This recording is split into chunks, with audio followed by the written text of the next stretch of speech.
Darkness has fallen and Gotham has lost their hero. With Harvey Dent dead and Batman in hiding, the city is left to its own devices, allowing the rise of one villain. Forcing Batman out of retirement, this villain pushes our hero both physically and mentally. Will he succumb to the darkness or will he rise? I'm James Hawkinjos, and this is The Rewind. Fasten your seatbelts. It's going to be a bumpy night. Hey guys, this is Jimmy, and you're listening to The Rewind, presented by House of Habit Podcast Network. Your scientists are so preoccupied with whether or not they could, they just don't think they should. Never tell me the odds. The Rewind. The Rewind. The Rewind. It's showtime. What's up, guys? We're here today doing The Dark Knight Rises. I have two of my closest friends with us, along with James. We have Vinny Catronio, who was just on. Sorry, so you're nodding. I thought I said your name wrong for a second. No, you're good. Brandon wasn't here for the last one. We just went on a whole thing about how I'm terrible with fucking names, and I can know you for 20 years. And before we started, my cousin Vinny, I put the hand up and said, Vin, how do you say your name so I don't butcher it? Yeah, you we did. had that whole deal about 4 hours It's ago. Contrio? Catronio. Yeah. Got it. See, Brandon's also Italian, but he says his last name a little more Italian. Who, me? Yeah, Yeah. Bucella? Yeah, Brandon Bucella. That's off fucking the name. boat, Italian. Yeah. Technically, I'm second generation. Does anyone in your family make pizza professionally? My grandpa didn't, but he made pizza every time we went over to visit. Fair enough. That's awesome. Fair enough. Yeah, he's been doing it for he's no longer here, but he was doing it for 40 years. It was like his thing. Right on. So, what are your you don't have any real film credentials, right, Brandon? I have a very robust Netflix subscription that I've had for a very long time. A fan. Yeah. Another fan, just like me. And college, it was a lot of torrenting and just passing time when I was supposed to be studying, watching movies instead. So, Hell yeah, dude. That's how I dropped out of Cortland. I didn't finish college either. Look at that. Hell yeah. But you do one thing that does benefit you in this industry. What's that? You play D&D. Oh, I do play D&D. Yeah, it's on the lanyard. Yeah. Yeah, we used to play Dungeons and Dragons together. So he's Still play. Yeah, you still play. I don't, but you know story very well. So I would consider you a writer. I would consider people that play Dungeons and Dragons like we used to and like you continue to do to be some form of writers and improv artists because you have to be pretty quick at that stuff. I mean, I think D&D is a great way to be creatively, a writer and an improv person where you can just kind of experiment and be creative. It's not something that I think everyone can do professionally, but I enjoy it. I like it. It gives me some way to, create a character. It's like, oh, I would like to be this person. This would be cool. And I could just do it, play it. Yeah, that's what us writers do too. We literally Writers of our own worlds. I mean, that's Critical it. Role, they're all voice actors, so they all professionally do that stuff. Matt Mercer, he writes and stuff, but he also does D&D. So yeah, I love D&D. I actually would love to start playing, but that has next to nothing to do with what we're talking about today. So actually, we double checked. It has nothing to do with what we're talking about it's today. actually completely irrelevant. But you know personality, we're doing a background check on a new guest. The people are sick of Vinny by now. This is his third show in a row. I've overstayed my welcome. So Yes, never. We got to do some character development on the new guest. That's all. Exactly. But Character development you is could argue that we could do a campaign set in Nolan's world. Yeah, you could. And that would be probably badass. Yeah. From my limited to zero understanding of D&D, you could pretty much do a D&D campaign about anything that you could put your mind to. So Kevin Raccanello, our friend over at the Brothers Thrice podcast, was telling us you could literally play D&D about a game of football. Technically you could. Yeah. And there would probably be a beholder and a dragon somewhere in there, but yeah, you could do it. Spice things up a little bit. Yeah, no, you arguably could. If we were gonna do one in the Nolan verse, who would be the main Betty? Because there's a bunch to choose from. I think Joker. You have to make a Joker. Yeah, right. I think he's just because he is the big bad. He is the big bad of Batman. Technically, it's Raish. technically of the whole Nolanverse of the entire trilogy, technically it's Raish because Who? as Dark Knight. Ra's al Ghul. Yeah. Right. Oh yeah, right. Tomato. I've heard The Ra's al Joker- Ghul my whole Yeah, life through I've heard any Rob. kind of I media. had no idea They what you were call talking him. They about. call him there, Ra's so- al Ghul in the Arrowverse. They Yeah. call him Ra's al Ghul I in don't watch that. cartoons. It's a tomato Okay, thing. whatever. I call him right. But the Joker, I would say, has more of an impact on the But trilogy as a whole. As we're going to get by the end of this, when this movie comes full circle at the end, it was really Ra's al Ghul's ideologies that drive this entire third movie as It well. does. Yeah. Very Okay. So theoretically, he is, I have even that in though my he notes is still somewhere. dead, he is technically the main big bad of the Dark Knight Rises, which I have a whole thing on that I'll get to later. So if you look at it that way, he's the bad guy in the first one, he's the bad guy in the third one, and he's ultimately one of Bruce Wayne's like worst parts of himself, of his history. Yeah. Like all the bad parts of Bruce Wayne are kind of Ra's al Ghul is the harbinger of that. Yeah, you could say him and the League of Shadows being the Yeah. big bad. Would you think the impacts of what's going on with the city would be as prevalent or less prevalent if the Joker hadn't done what he did to Harvey Dent? Ooh. I Good think question. that No, Yeah. I think killing Harvey Dent was necessary for Nolan to be able to get the feel that he wanted in this one. But this film is heavily reliant upon the Dent Act. Yes. So regardless of the people don't know what happened to him, but Gordon has that Well, information, and all of that could have been. All those people would have been on the streets, or it would be a completely different, So to sort of answer your question here from my point of view, what the people think as far as the beginning of this movie, now this is 7 or 8 years past Dark 8 Knight. years, yeah. 8 years It's past 8 Dark years. Knight. Ah. So for the last almost decade, the people have believed that Batman killed Harvey Dent. And they propped up Harvey Dent the entire time as the hero of the city in the process. Mhm. And so now we're at a point where the people don't want Batman Right. or don't Well, Batman's So- the villain. they don't want him back. Right. They think he's the bad guy. And so it's this whole duality of this third movie. it almost Is makes him where- like a god. It's like he needs the approval of the people that don't give a single fuck. So I actually, when I was watching the movie, something that actually caught my attention, and to go to your point, with Joker's effect on the entire trilogy, that whole Dent Act, because of what it did, it kind of just, because there was no criminals, it was a power vacuum, and Yes. Bane just kind of went in and was like, okay, cool, thanks for making it easy for me. I'm just gonna step in and do everything that I can because nobody's paying attention. He just did it. Yeah, Bane is a great villain because listen, don't shake He's your a good head on me. opportunist. That's why. Yeah. Because he capitalized, like the Joker tries to capitalize on fear, right? Like that's a big thing. I actually have a note. I'm just gonna pull it up now. Like the movie is in 3 feelings. It's 3 emotions, and it's fear, chaos, and pain. The first one I think is pain.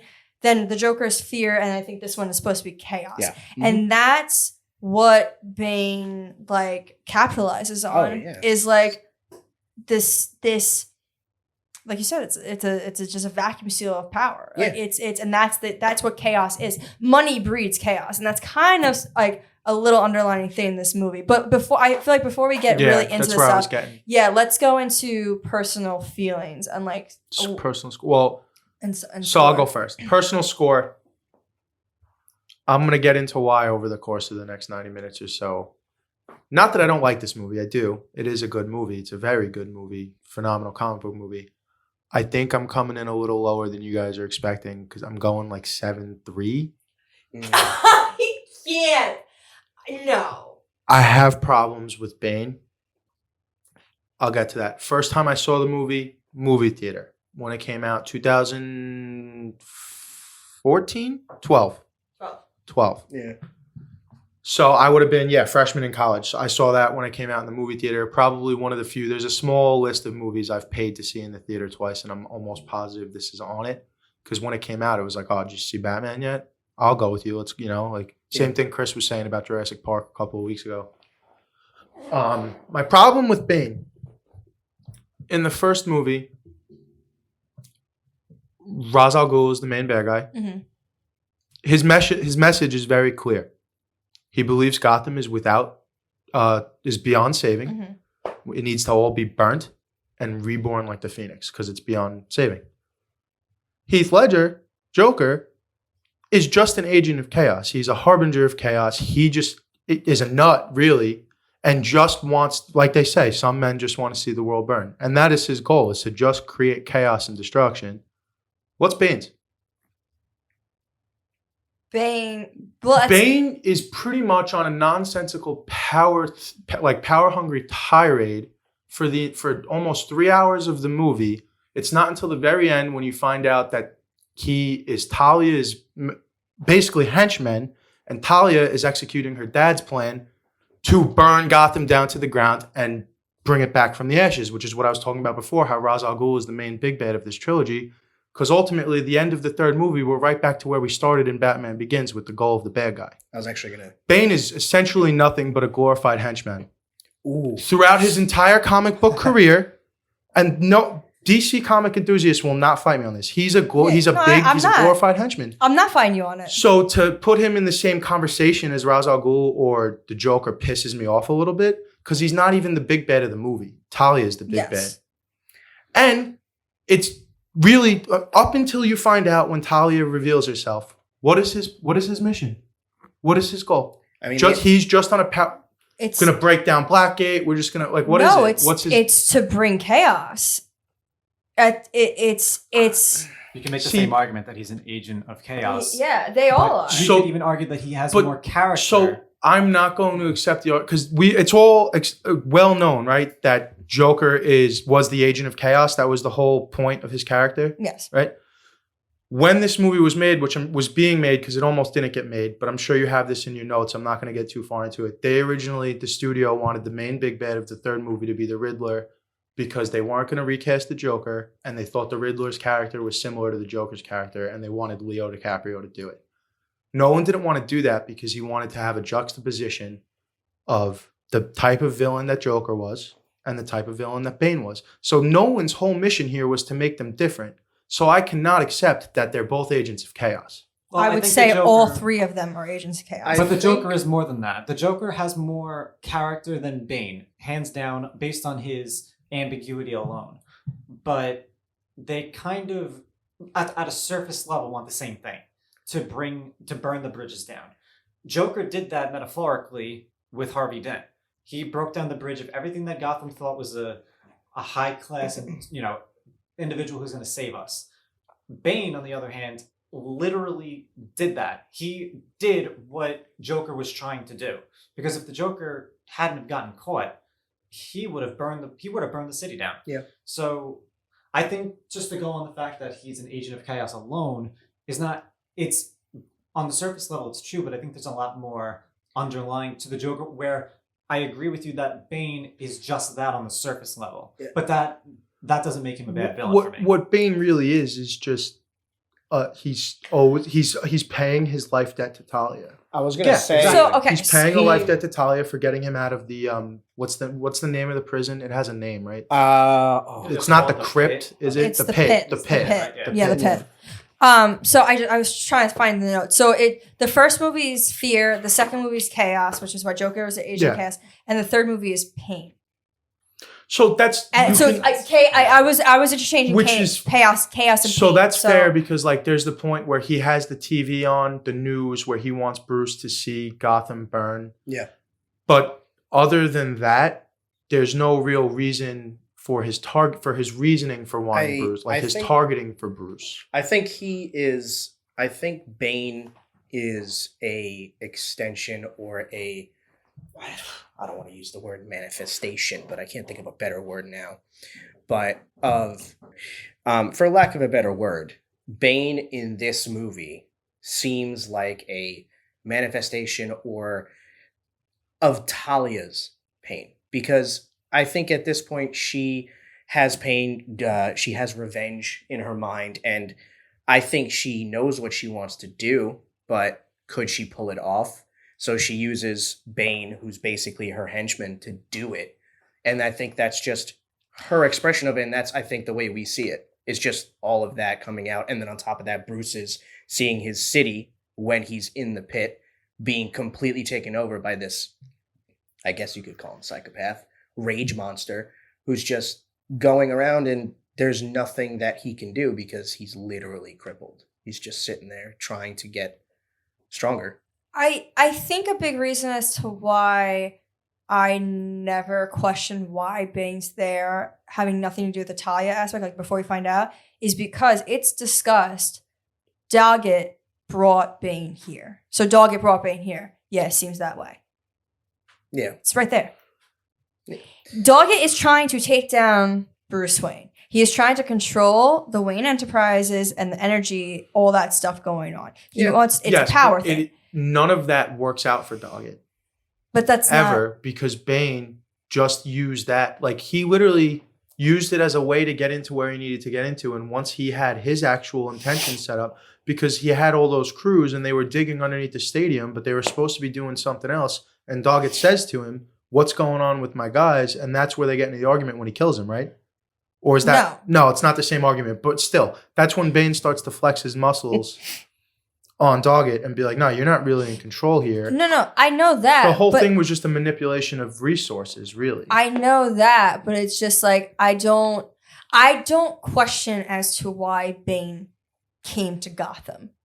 Because you know why I think I don't question it? Because to me, I view, I guess, I don't know if I'm alone on this, but maybe in the DC universe, I always viewed Gotham as New York City, being the banking center of the country and stuff like that. I believe the Nolanverse, Gotham City is supposed to be a New York Chicago hybrid because I think they did a lot of shooting in Chicago. Yeah. A lot of the at least in Dark Knight, maybe not in this one. Yeah, no, this is not shot. Well, it has some shots in Chicago, but this is mostly shot. And in it also depends because, like, in Pittsburgh. You said Pittsburgh? Pittsburgh. Well, yeah, because not expect that's the Pittsburgh Steelers, that the Gotham City. Yeah, so he was the co-owner. Ben Roethlisberger gets a shot. Yeah, there was yeah, that's the actual Steelers on the field. The wide receiver. Wow. Okay, so Hines Ward. That's it. Yeah. All right. We have to talk about personal feelings because we've been talking about the movie and we have not. Because I went into my personal feelings and it triggered everyone. So Vinny, give us your first time seeing it, your score, how you feel about it, and all that jazz. This is your first time here. The first time I saw it was in the theater. I was pretty young, but I really loved it the first go around. But the second time, and watching it since then, and most recently, I do find there to be many flaws. But I do think it's one of the best third installments, of all time. One of them. So on that alone, I would give this movie an 8.9. Oh, 8.9. High score.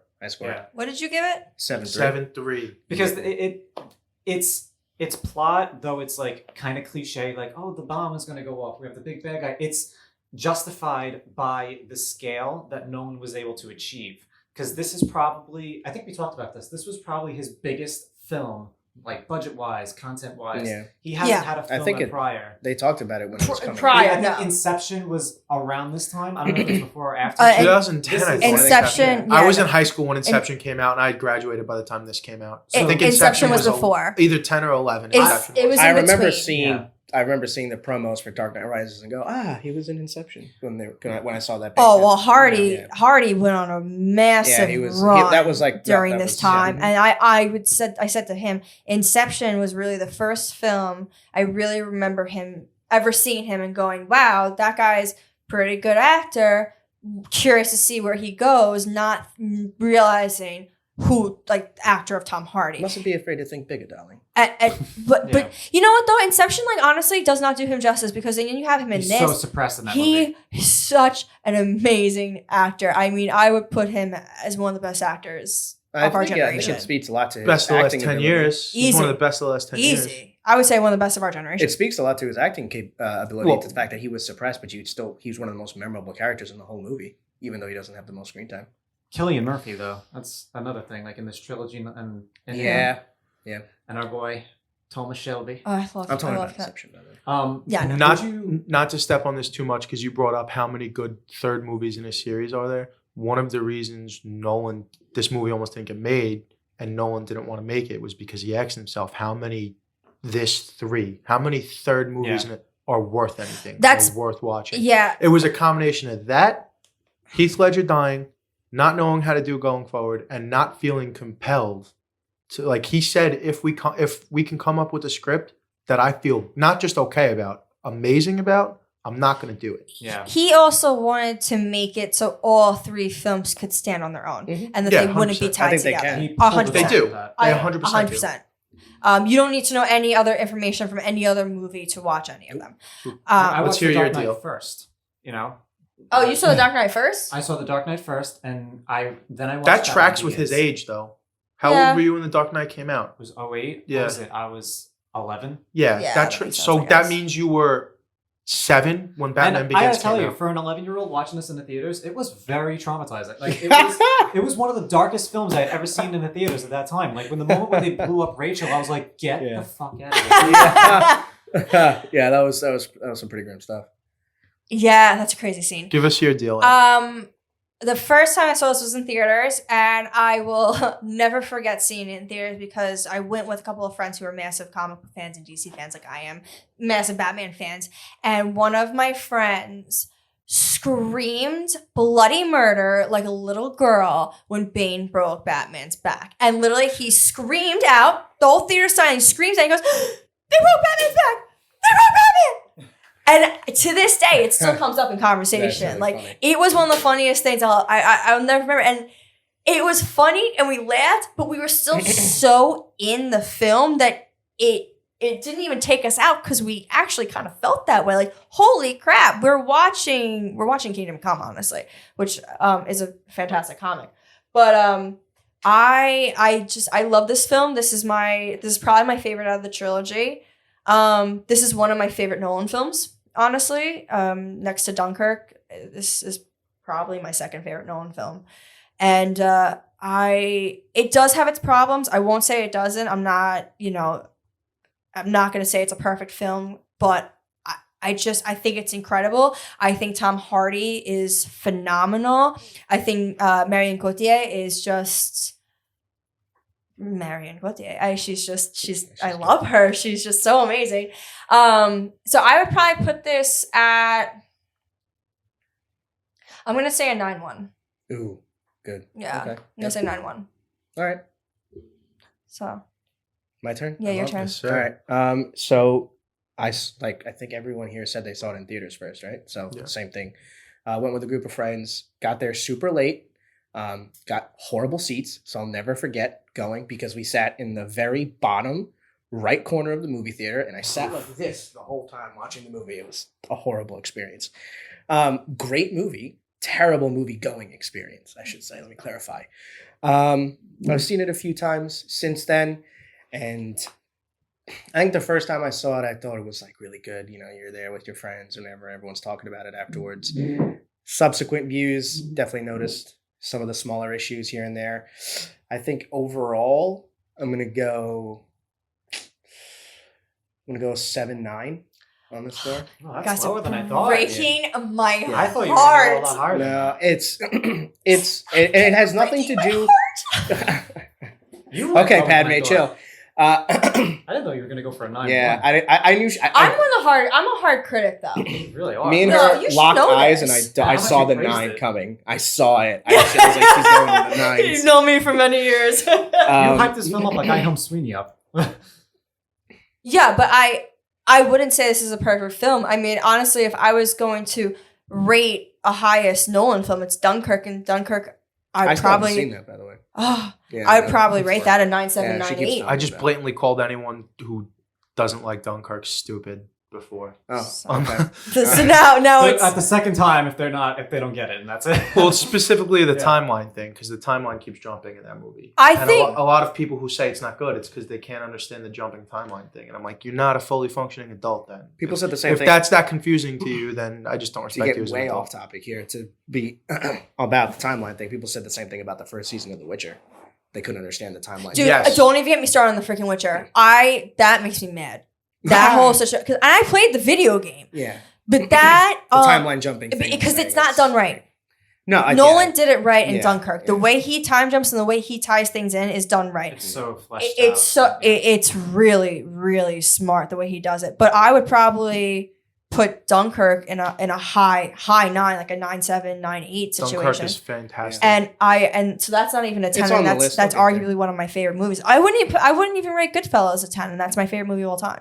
So It's hard. I mean, how do you write? It's so hard to rank something as a 10 because then Wasn't that hard for Vinny? I was gonna say it's easier to like. no, because then if something comes out that's better, is that also a 10? No, I'm going with the but- one bite like policy here. You know, with you can't if you rate it a 10 and something's better, then will There's you a move difference that one between- down or is then Your favorite film of all time and the best film of all time. I would not the critical part of my mind is not going to say that Sweeney Todd is a masterpiece of cinema. I So would it's a say personal it's a personal 10. Yeah, that's All right. the All right. the whole I thing like is a these personal scales, score. That's fair. All right, that's fair. That's fair. yeah, but even in my personal score, I'm still a filmmaker that's going to look at the technical aspects. So I have to take that in consideration when I put it in I my don't even think I score. can name a 10, like personally. I've seen a lot of movies. I would say Dunkirk is probably one of the closest. I'd All put of to my 10. 10s Emily hates, by the way. I'm just saying. If you, because I guarantee you Birdman's on that damn list. Birdman's I on that list. hate And You yeah, hate Birdman Godfather. because you're being pretentious. Oh. Birdman No, is see, You're pretentious. being, I you're being like pretentious Birdman. about people being pretentious, which is almost worse than the original pretentiousness. I'm not being pretentious about people being pretentious. I don't like movies about actors who are griping about being an But actor. that's the story, though.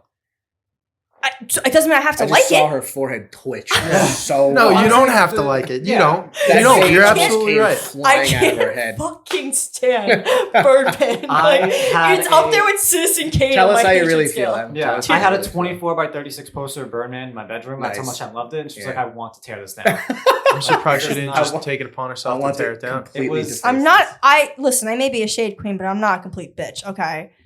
I'd be like, that's just not. Don't. That just made me think of the Star-Lord line from Guardians of the Galaxy when he's like, and I'm quoting here that he's a dick, but not 100% an asshole. Yeah, that's I me. was like, or it's one or the other two. I forget. That's I was that's like, me. yeah. Yeah. Mm. that's why we get along. What was your score? Did you get one? Yeah, seven, 7-3. That's right. You're breaking No, my I'm heart. 7-3. He's He's 7-3, 7-9. 7-9. That's right. You're both breaking my You heart. said yours. Yeah, it wasn't so much like the main. It wasn't like Bane or Batman. I think those were done as well as they could be for what the story was. It was all the side stuff that just kind of didn't seem like. Like the whole Joseph Gordon-Levitt deal. Thank you. That whole thing with Robin just felt shoved in there. Is that because they had plans to expand the universe after that? And That's needed how a they proper made it setup? seem, and then they just like, oh, by the way, nope. Or is it like a nice epilogue Listen, where we I- know where the city of So Gotham's I going to be? argue that it's like it's probably Nolan's Nolanized realistic version of a Robin, and I think him throwing that little thing at the end was just like I think that's that was earned. fan That's service. so The thing at the earned, end, I though. think, was fan But service. when for you sure. look at the cat, like the thing is, what's his name? John Blake, right? His Mm-hmm. name's John Blake. Yes. Dick Grayson's full name in the comics, not originally, but it eventually becomes Richard John Grayson, and this character does come from the The orphanage, where it's very possible his name could have been changed. Those are the arguments some people make, where his name could have been John Grayson.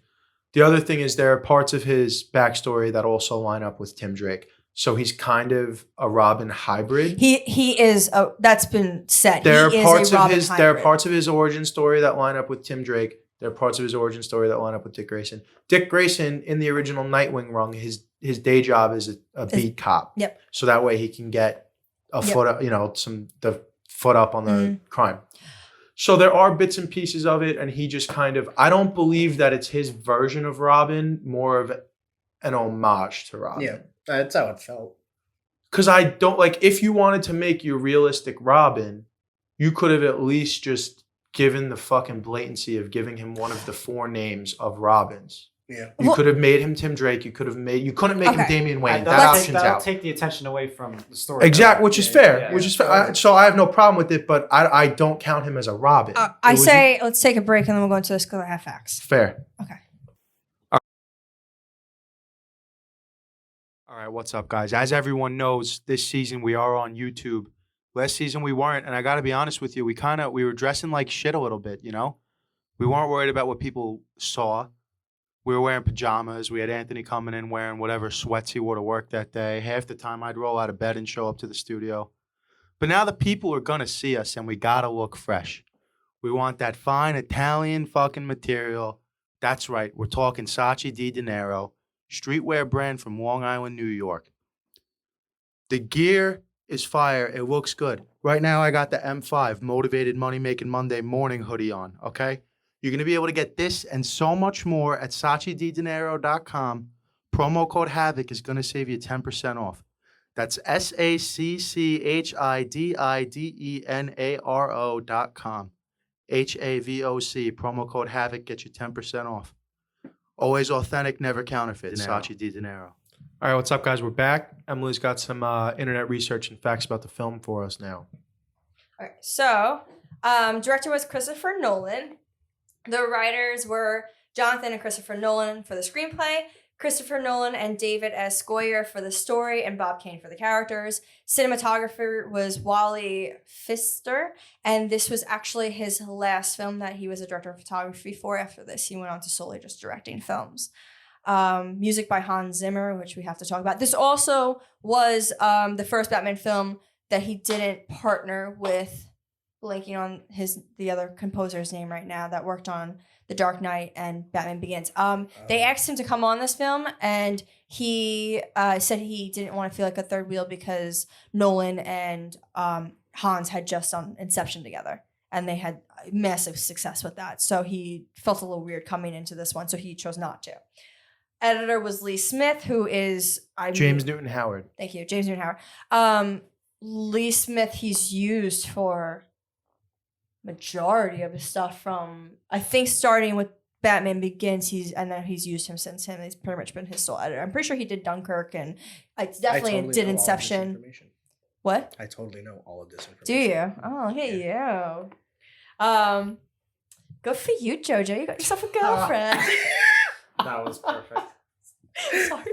Oh my god. I couldn't help myself. Cast: Christian Bale as Bruce Wayne, Gary Oldman as Commissioner Gordon, Tom Hardy as Bane, Joseph Gordon-Levitt as Blake, Anne Hathaway as Selena Kyle, Marion Cotillard as Miranda Tate, Morgan Freeman as Fox, Sir Michael Caine as Alfred, Matthew Modine as Foley, Alan Aboutable as Dr. Pavel. That's a rough one. I'm not even sure. I apologize to that actor's name because I just butchered that.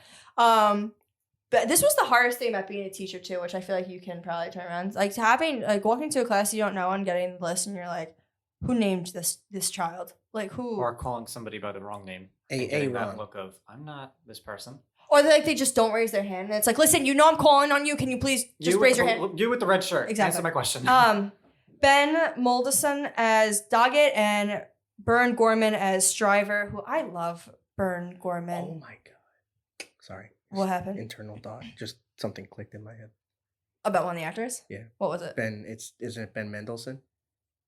Ben Mendelsohn? Oh, what the fuck I say? Moldelson? Yeah, listen to me. Oh. First off... As Doggett? Yeah. I was like, oh my god. He was in Rogue One. Yeah. Yes, and he's also the Kree guy. Yeah. Ready Player One too. Yeah. He's the main Kree guy in Captain Marvel. In Captain Marvel. Yes. He's showing up everywhere. He's the one who was He's the one who's been secretly playing Nick Fury for God knows how long on Earth. Yes. That's Ben. He's also Ready Player One. He's the Yep. the Iowa guy. The Iowa guy. Yeah, that guy's like career heel. Which honestly, that's one we should do because we're both massive fans of the book. So Did you like that movie? Oh, Loved it. I'm gonna destroy it on you. I'm gonna destroy your hopes and dreams with that movie. Listen, just like you destroyed mine on this one. Runtime was 164 minutes, 2 hours and 44 minutes. Rated PG-13. Locations was India, England, Pennsylvania. As we said, Pittsburgh was where it was mostly filmed. Scotland, California, New York, New Jersey, Wales, and Fucking where in the world is another San Diego? Yeah, I was like one like not Iran, but one around one of them that. Middle Eastern countries Yeah, who which gives the rats I'm ass. not even One of sure the stands. what I wrote. Yeah, one of the stands because it's Wow. definitely a stand, but I couldn't tell you what letters are in this. Release date July 20th, 2012. budget was 250 million estimate. Wow. Box office, it makes sense. Was it honestly. Uzbekistan? It was Uzbekistan. Look at you. Box office was 161 million. Worldwide, 1 billion. I was gonna say. Did Yeah. they make a profit domestically? The first one you said, was it higher or lower? I didn't write just the US. I just wrote down the US weekend box office. Yeah, the Oh, weekend. weekend box Yeah, office. that's 'cause just that the one- weekend. Yeah, because no. I thought the same thing. And she Yeah. said 161. I was like, that is tragically low. But No. then it clicked when she said 1 Just billion the opening worldwide. weekend. I'm like, okay. Yeah, no. That I makes way do. more sense, I do because honestly, like I could do all those numbers because there's so many numbers, but I really just feel like opening weekend is what counts and worldwide. And Yeah, worldwide. worldwide. That's Those are really the all only that two matters. matter. Yeah, so that's what I do. So 161 for opening weekend, which that's pretty That's solid. Pretty high. Yeah, that's For pretty that I'm- time, yeah.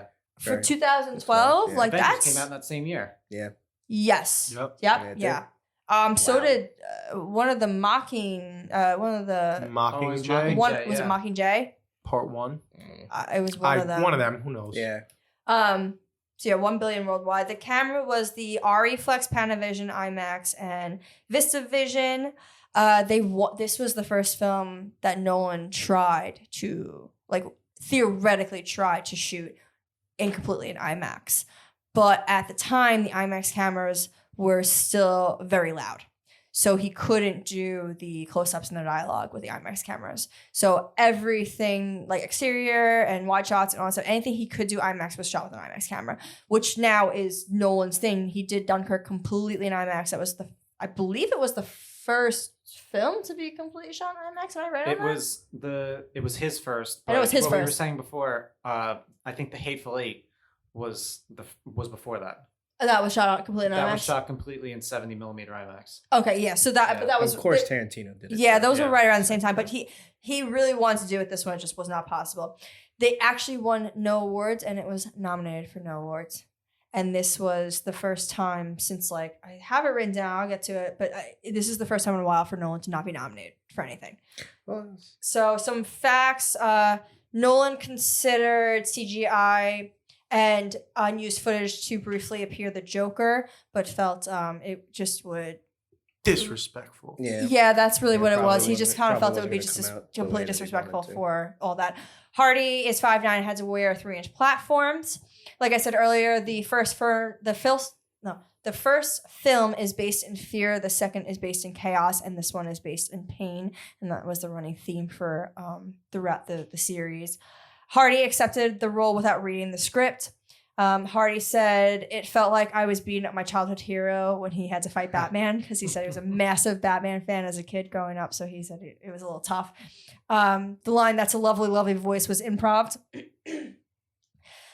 So that's what it feels like directly from Kingdom Come, but it's Superman. That's when Selena Kyle jumps off and leaves him on the roof, and he's like, oh, so that's what it feels like. Yeah. So that's a direct line from Kingdom Come. There's a couple direct things from a couple different comics in here. Tom Hardy had to gain 30 pounds for the role. Yeah. Mostly in muscle, Yeah, obviously. he looked absolutely He was yoked in yeah, that it movie. was I remember wild. when they were showing the preset, Look at me. Everybody look at me. Steroids. He was on all of the steroids. Oh, sure. think so? 100% all of the steroids. Human growth hormones. You don't grow 30 pounds of muscle like that by eating fucking chicken and rice and doing push-ups. The man was on all the Doesn't leave the animal. house. They He say was on all the D-ball, all the tests, everything. apparently he was on a crazy Chris Pratt, workout. Star-Lord, steroids. Yeah. Oh, because look at him before that. He was in Parks and Rec before that movie. A fat But mess. didn't he do training for a long? Well- Well, he had started weight loss before that, and then he got the role, and then they put him into training for the role. Yeah, and the training. So he was already losing weight, and then Yeah, He was Yeah, losing yeah, weight put him in throughout train- Parks and Rec too. Yeah. He was losing weight throughout Parks and Rec, and then he got the role, and it was like, all right, stick this needle in your ass and work out a bunch, dude. And You- you're gonna be ripped. You know what someone probably He wasn't said to that him? ripped. He wasn't that ripped. He was pretty toned. Bane but- was Well, No, jacked. Bane. Yeah, no, He was that fucking I could believe. jacked. yeah. Jurassic Park. Jurassic he was Park also, yeah, freaking steroids. ripped. Yeah. But I guarantee you, someone turned around to him and said, "You could be a leading man if you got in shape." Yeah. Oh, for And sure. that's- yeah. that was- Stick me up. Yeah, There we go. Yeah, I mean, listen, if someone turned around to you and said, "Oh yeah, you can make $10,000 an episode, or you can be a multi-millionaire if you stick this needle in your arm," you're like, I mean, $10,000 an episode, and I get to eat Taco Bell. I'll take that trade off. "We're different people. We are different people." Hey, listen, you do enough episodes, you get to $1 million. yeah, I could do a movie for 5 months and Yeah, that's fair. be an A-lister. Anyway, back to the notes. Nolan wanted Gautier so much he modified schedule because she was pregnant, because she originally turned it down because she was pregnant. She just said, I can't, I'm pregnant. And he said, you can, don't worry. She actually started filming 1 month after giving birth. And the last month of filming on this, she was flying back and forth to France because she was filming a film in France. I forget which French film it was. Hathaway originally thought she was auditioning for Harley Quinn, and she said she wanted this role so much that when her agent called her about hosting the Oscars, she thought it was the call that she got Catwoman, and she cried that she did it. And then that same week, apparently, she got the phone call that she got Catwoman. Bane's coat is meant to make him look dictatorial and revolutionary, and it's based in French Revolutionary. Yeah, a lot of this movie is based on the French Revolution. Mm-hmm. Yeah, so this movie is heavily based on Tale of Two Cities. Yes, That's a known fact. They directly quote it. Yes. So it's fucking Gordon, right? Yeah, he reads from the book. Directly quotes Tale of Two Cities. And also they have a scene with the kangaroo court where Bane is knitting, and he's that's a direct tie to one of the characters who knits while she's watching the public guillotines happening. See, Tom Hardy describes Bane as an absolute terrorist. He's brutal, but also incredibly cynical. In fact, that he has a result-based and oriented fighting style. The style is heavy-handed, heavy-footed. It's nasty. It's not about fighting. It's about carnage, which I think is kind of interesting. Which also, like, he's a mercenary. Like, you have to think of, like, where he comes from. I think it's kind of fitting of his character. Each movie is 12 minutes longer than the last. So, like, that is something. I don't know if that was purposely done, but it just is.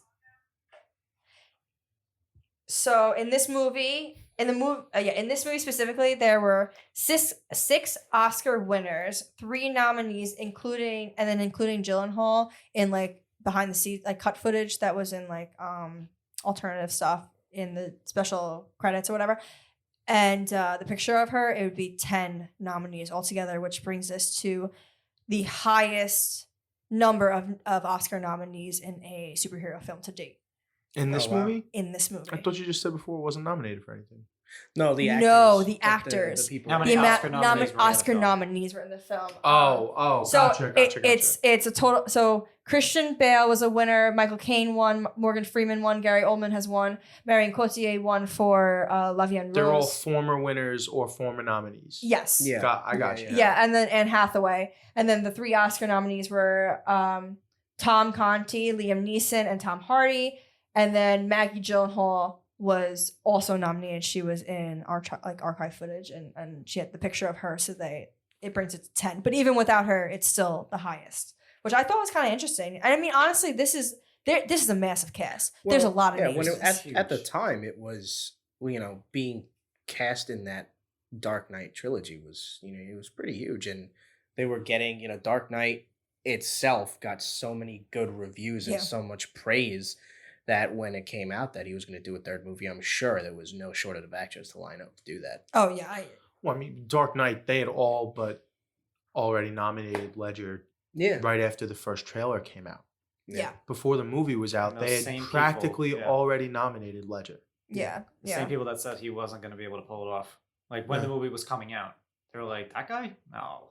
Like, he can't be the Joker. And then they killed him, so maybe he couldn't be the Joker. Ooh. Yeah, but did that kill him, or was it Yes, I think so.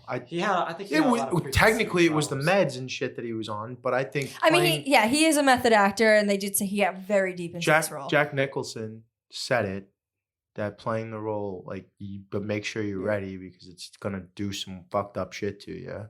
Yeah, and to get yourself to that point has to It's dark. No, it's dark. You have to take yourself to a dark place every day for 4 months. I won't lie. I had concerns about Joaquin Phoenix.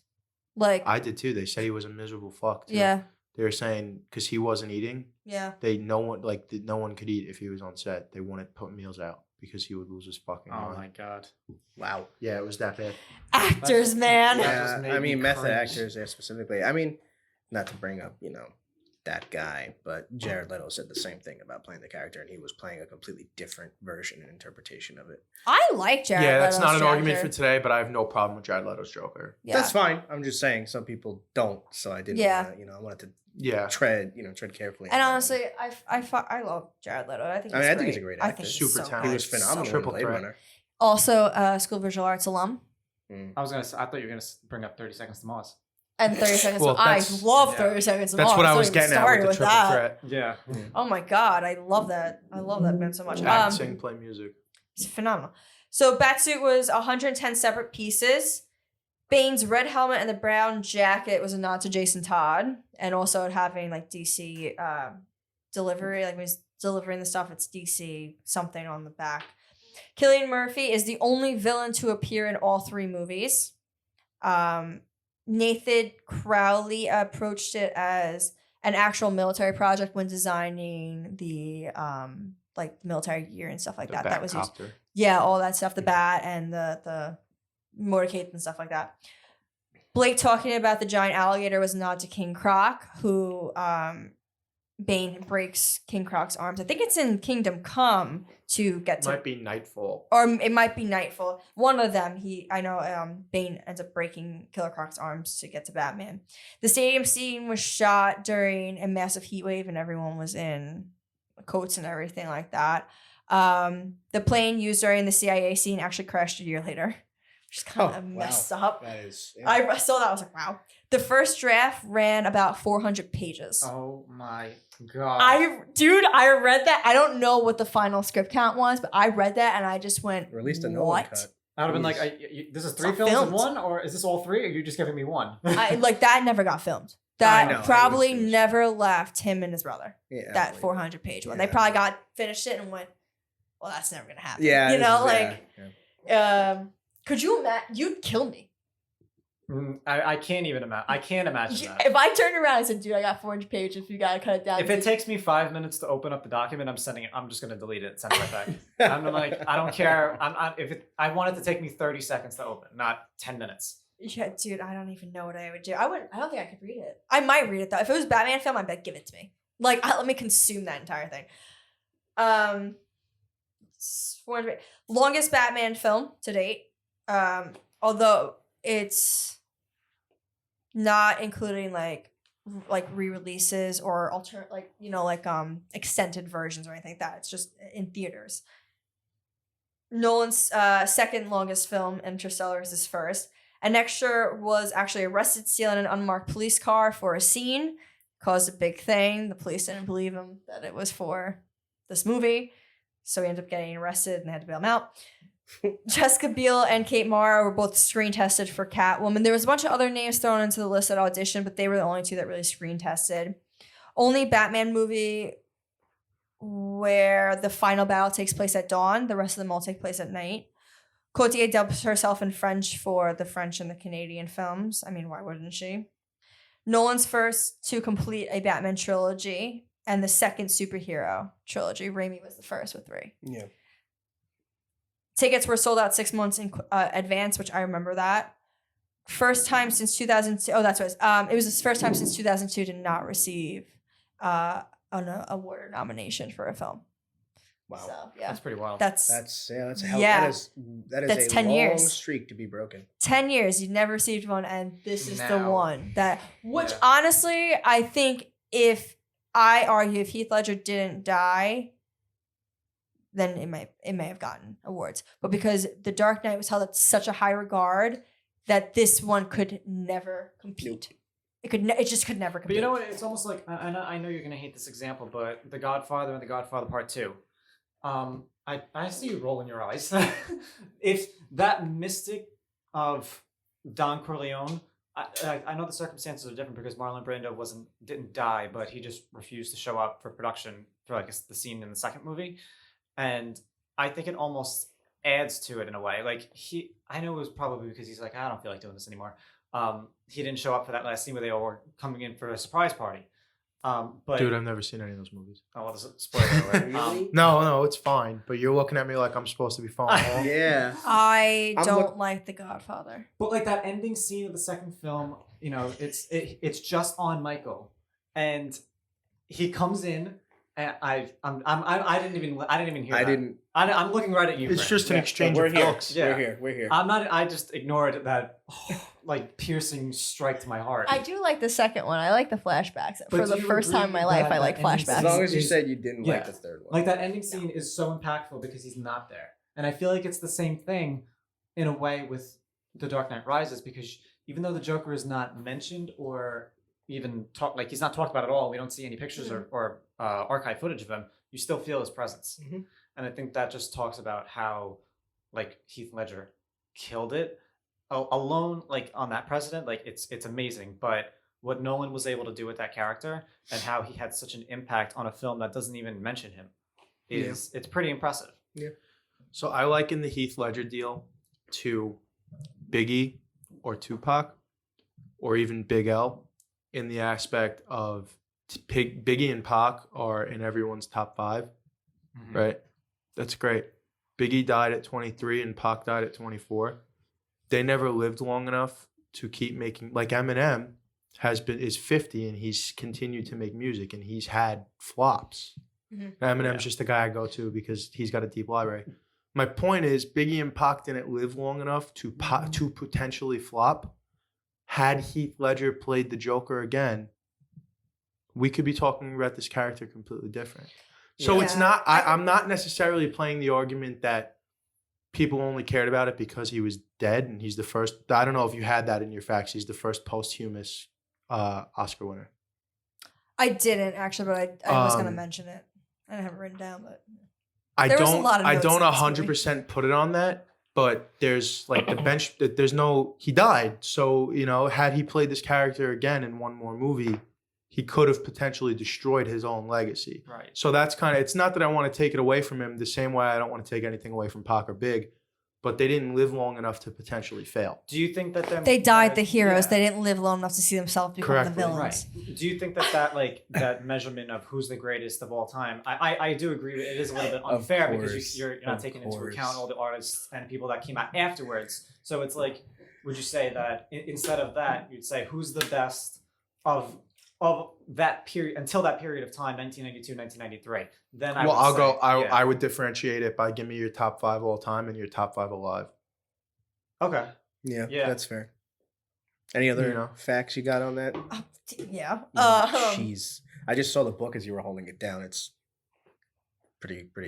There were so many notes. I mean, honestly, Nolan's films always have a lot of notes because he talks a lot about his films and his way of thinking. It's Christopher Nolan. He's one of my favorite directors, Christopher Nolan. You can see the fangirl. I am. I'm fangirling over him. I can't help it. So this movie has, in addition to its writer, producer, and director, which was Nolan, this movie also has Joseph Gordon-Levitt, Tom Hardy, Killian Murphy, Marion Cotillard, and Michael Caine, who all appeared in Inception. He is someone who does like to recast. Tom Hardy, Killian Murphy also appear, and actually Michael Caine is also in Dunkirk. Michael Caine is the voice of the pilot. I was gonna say, who was he? He talks to the pilots, but That's a little looser of a connection, unless you want to say that he pulled him from Dark Knight to do those films because he'd been Alfred since 2007 or whatever. What do you? Michael Caine had already been cast as Alfred since Batman Begins. No, I'm saying I just said Nolan likes to use. Oh yeah, actors. yeah. Like, he likes to reuse because actors. there's a couple of people from this movie that came after Inception into the Batman Nolan verse, like Hardy. And Yes. Oh no, Tom. I agree with that. So that's what I was just that connection's a little, unless he brought Michael Caine in from Batman to do Inception. He brought Michael which Caine would from be the Batman to opposite. do Inception, but he brought Well, I Marion thought in from wasn't he Inception. in Yes. Prestige? What? Wasn't Michael Caine in the Prestige? Was he in the Prestige? I think he was in the Prestige. Honestly, I think Nolan has worked with Caine before the Batman like a series. span throughout the like career wise. Yeah, I think he shifts people around. Yeah, all the time. yeah. I'll I look mean, that up. but he definitely likes to do that. There's 112 minutes of IMAX footage, which I think at the time it was probably one of the most uses. What was the total runtime? The total runtime was 244. 244. Yeah. So it's for its time that was a lot Close to half. Yeah, he really wanted to try and make this entire film. He just couldn't do it. Second longest superhero movie shown in theaters. That's not including, like I said, re-releases or whatever. Michael Caine said this was the best experience of his life and the best series he's ever worked on. Wow, high praise. Yeah, really high Very praise. high praise. Brett Cullen, who was the congressman, also plays Thomas Wayne the Joker. Shot over 7 months. Bane in the comics is between about 6'8" and 6'11". So Hardy's like a lot. We'll use. It's not the only place we missed the mark on Bane. We're gonna go through that. It's not the only place they aesthetically missed the mark on Bane. No, but I also let me go through the notes first, and then we'll go through that because I could talk about that for a while. Nolan. I could do the whole podcast just telling you my problems with Bane. I know you could. Nolan said he was done with Batman, but would do another superhero film.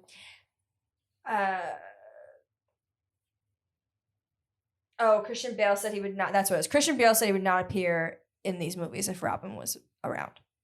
Like if Robin appeared in the films. Oh wow. And Really? Nolan didn't necessarily disagree with it. He said that he felt it would undermine the dark tone. Oh yeah, of course. And that's why they have John Blake. Yeah, they have the character that they do. Yeah, because that was supposed to be. It wasn't that it was supposed to be Robin. It was supposed to be Nightwing. It was supposed to be your origin to Nightwing. There was never supposed to be a Robin, and that's why, like, I would love to. Nightwing, Robin, lipstick on a pig. Yes, but no, because in Nolan's verse, it's not lipstick on a pig, because in Nolan's verse, Robin doesn't exist. Robin is Nightwing, because Robin is the name of the person, not the superhero. You know what I'm saying? So he doesn't train under Batman, and I would love to see Nolan take on Nightwing in this fashion, because I think he'd do really well with it, and I just think it would be a really interesting take on this character that has always just been Batman's lackey and has fought to be his own superhero in Nightwing, which I think he does stand up. We have a good Nightwing in live action right now. Yeah, in the show, but I want Nolan. I don't want a live action. I want Nolan. Weren't there rumors that they were going to do it years ago? Like, yes. like fan posters going around. There was when the movie rumors. originally came out and that they had that name slip, people were like, oh, it's going to be that. And then people were like, oh, no, it's going to be Nightwing. It's going to be sick. And the rumors went for years. And then I would have loved to see. I think that would have been really cool. Really cool. So Tate said you must invest if you wish to restore balance to the world, and that was hinting at her connection to the League of Shadows and Ra's al Ghul. And then she also says, "Do it. You must do what's necessary," which is something that obviously we all know is very much said in the first film. When they filmed the death scene, they put Miranda Tate's name on the gravestone to conceal the ending. So they changed it in post just to avoid any spoilers if anyone was on set that took pictures, any pictures leaked or anything like that. Oh wow! They also dubbed over him saying Robin. So that was done again to avoid spoilers. The ending was only spoken to cast members. It was not written. We shouldn't say it wasn't written. It was written in script format and given to Anne Hathaway, Kane, and Bale, but for the rest of the cast members, they never got that. Meaning that little luncheonette deal. Yeah, they never got that scene in the script. That was just spoken to them that was what was going to happen to avoid spoilers. They did the names were different and stuff like that. Everything was different to avoid spoilers for this film, which makes sense. I mean, it had such a high, eyes on it. Bane breaking Batman's back was directly from Nightfall. An extended scene shows Blake and Bruce. In the car scene when Blake is driving, they had an extended scene where they have a little longer of a conversation, and Blake actually gives him cab fare money, which I kind of wish they kept, because I think that really would show something about where Batman, like where Bruce Wayne is at in that moment, because that's right after he loses everything. He's broke. Mm-hmm. So I think that would have been a cool scene to see. Bruce is alive at the end. That has been confirmed by Kane and Nolan that he did survive the atom. He did eject. It's not supposed to be ambiguous. I mean, you could take it ambiguous. It's supposed to be filmed ambiguously to kind of leave it like they did with Inception, where it's like you can take it how you want. We're not going to put it into your head. But it was if you're written. going to assume that he died, then how do you explain the scene at the end?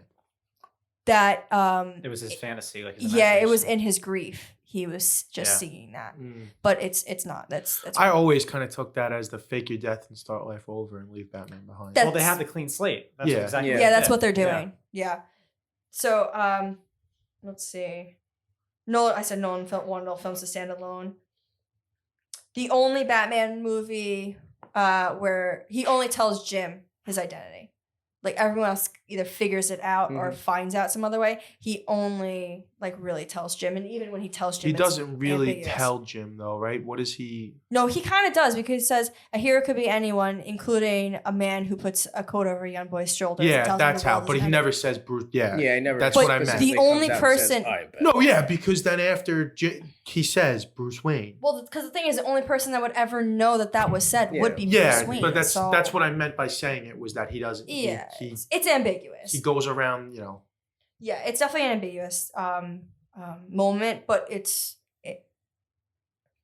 like me. Well, it's his way of telling him without telling him. Yeah, because he never wants to say to anyone I like think as it's- Bruce Wayne that I'm Well, Batman. that scene didn't take place privately, weren't they? In a public space, It was They were at the same restaurant that Alfred told Bruce. right? that So I think goes he to. did that so that not everyone else around him heard it.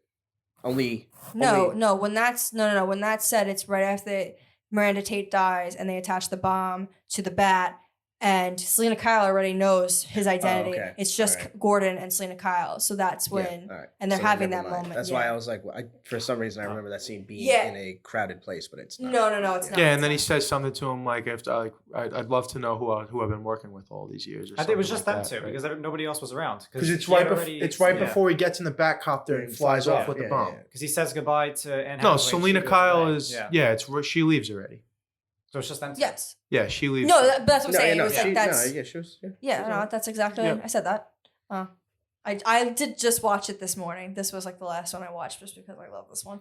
I watched it like 3 times this week actually. Just the once was enough for me.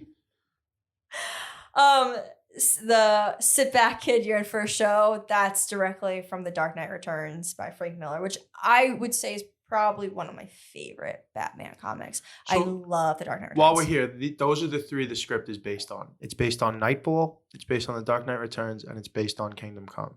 And Legacy. And I thought it was only the 3. Well, it's really Nightfall, The Dark Knight Returns, No Man's Land, and Legacy. Those are really one. And Kingdom Come has a couple moments from it. Not really. Honestly, Kingdom Come doesn't really have a few moments from it. The only real things from Kingdom Come are that moment with Selena Kyle where she disappears and goes, "Oh, that's what it feels like," and that's some scene with Superman and the exoskeleton. That's really it from Kingdom Come. Right? Have you read Kingdom Come? Nope. I'm trying. It's been a minute since I read Kingdom Come, but I'm pretty sure like it's just he's an older Batman. He's broken. He has the exoskeleton, and that scene. There's not really any plot from Kingdom Come. Well, a lot of it's Nightfall because a lot of that is the Bane origin. Yeah. That was Bane's origin in the comics. I believe that was 93, 94 original run on Nightfall. Sounds right. And that was Bane's introduction to DC Comics into the Batman universe. Yeah. So so this is the second time an IMAX camera was destroyed in a Nolan film. So the stunt double for Anne Hathaway on the motorcycle ran into it. Oh my god. Yeah, no, nice. it was heartbreaking. Oh, I, that's one of for- those cameras. Bad Oh. stunt double. I forget what the other one was on The Dark Knight. I, Two Yeah. for 3. yeah. Yeah.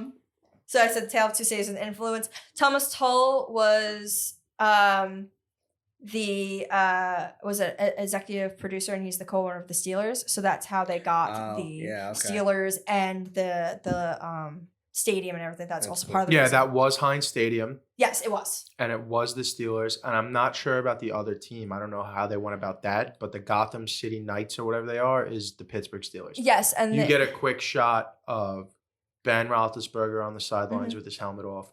Heinz Ward, all-time Steeler great, is the guy returning the kick. He's the one that gets to the end zone and turns around and the whole field collapses. Mhm. And anyone else who was on that Steelers starting fucking special teams unit in the 2000. This came out in 2012, so I'm gonna guess it's like the 2010 team, 2011 team. around there. Anyone who was on that team is in this movie. The Yeah. whole fucking team is on the sideline. The other thing too that made it easier was the flags they used were just the Steelers flags. They didn't have to worry about the colors. Yeah. Yeah, that's why they're the Steelers colors. Yeah, the uniforms were made by Under Armour. Cool. So that was something there. I wonder if they all kept it. I'm sure they probably did. They probably could have. Especially if I'm Hines Ward, you're like one of the only guys that actually gets like screen time. Yeah, I'm keeping that fucking thing. Doesn't he get a full on close up? Or am I tripping? I don't know if he gets a full on close up because he's got the helmet like on the whole time, but he's the one running the kickback. So once he gets in the end zone, he turns around and the whole field is decimated. For some reason, I remember seeing Ben Roethlisberger, the quarterback. Yeah, that might have been when he returned. When he actually returned it. Yeah, well, he's actually running. Oh, yes, he might have gotten a shot. He right does. in his You're face. right. When he You're catches definitely it, and then right. when he runs, it's a mid shot. Yeah, I was gonna say it ends in a mid shot. Yeah. So Bill Coward. He's the Steelers coach. He nearly blew himself up in front of 18,000 people because they had rigged the field for the explosions of it breaking down. And he was talking to them and he just walked into the minefield. And so he almost blew himself fucking up, which I could not have even imagined. And so then the last note I have is Bane is the only villain that dies on screen. In this movie or throughout the entire series? Throughout the series. Apparently. You're right. What happens to Liam Neeson? Does he gets thrown off the train or something like that? Well, the thing is that the deaths in the movies, besides Talia al Ghul, which I guess they didn't consider Talia al Ghul because she wasn't like quote unquote the big bad. She was kind of like the secret big bad. Because you actually do see her die on screen. Yeah. But she, you know what? She's not directly killed by anyone. So that's why she does not count. Bane is directly killed by Selena Kyle. Everyone else is ambiguous because Two-Face. Do we watch him die, or does he just get thrown? Do we see it after the fact? He gets thrown off the building, and then it's the end of Scary Face. Scary Face. Jeez. I'm trying to remember. No, I just can't remember how Ra's al Ghul died. Don't you see Two-Face on the ground after he's thrown off the building? You do, but and he like turns his head. I'm trying. Yeah. It's like a weird. And there's a shot of the coin too. Yeah, and like now I'm thinking about that. Like, I wonder. I guess he's the only villain to be like shot, killed. Like he's the only like even with Two-Face in a way he could have came back. He could have lived because even Aaron Eckhart said he wanted to come back, and Nolan turned around and said, "No, Two-Face is dead. We need him to be dead because of the Dent Act." So no, actually, you know what? They're right because there's no freaking chance of Bane coming back. I mean, there is because he was blown to hell. That's like it's very, and also too like his crab face was breaking and he was in pain. So that was a pretty awesome scene though. It was. I just honestly. So while we're on this, what you said his crab face. Yeah. What exactly? No, because it never really gets fleshed out, and I guess that's part of the point. Is that it for the facts? That's all the notes I have. Yeah.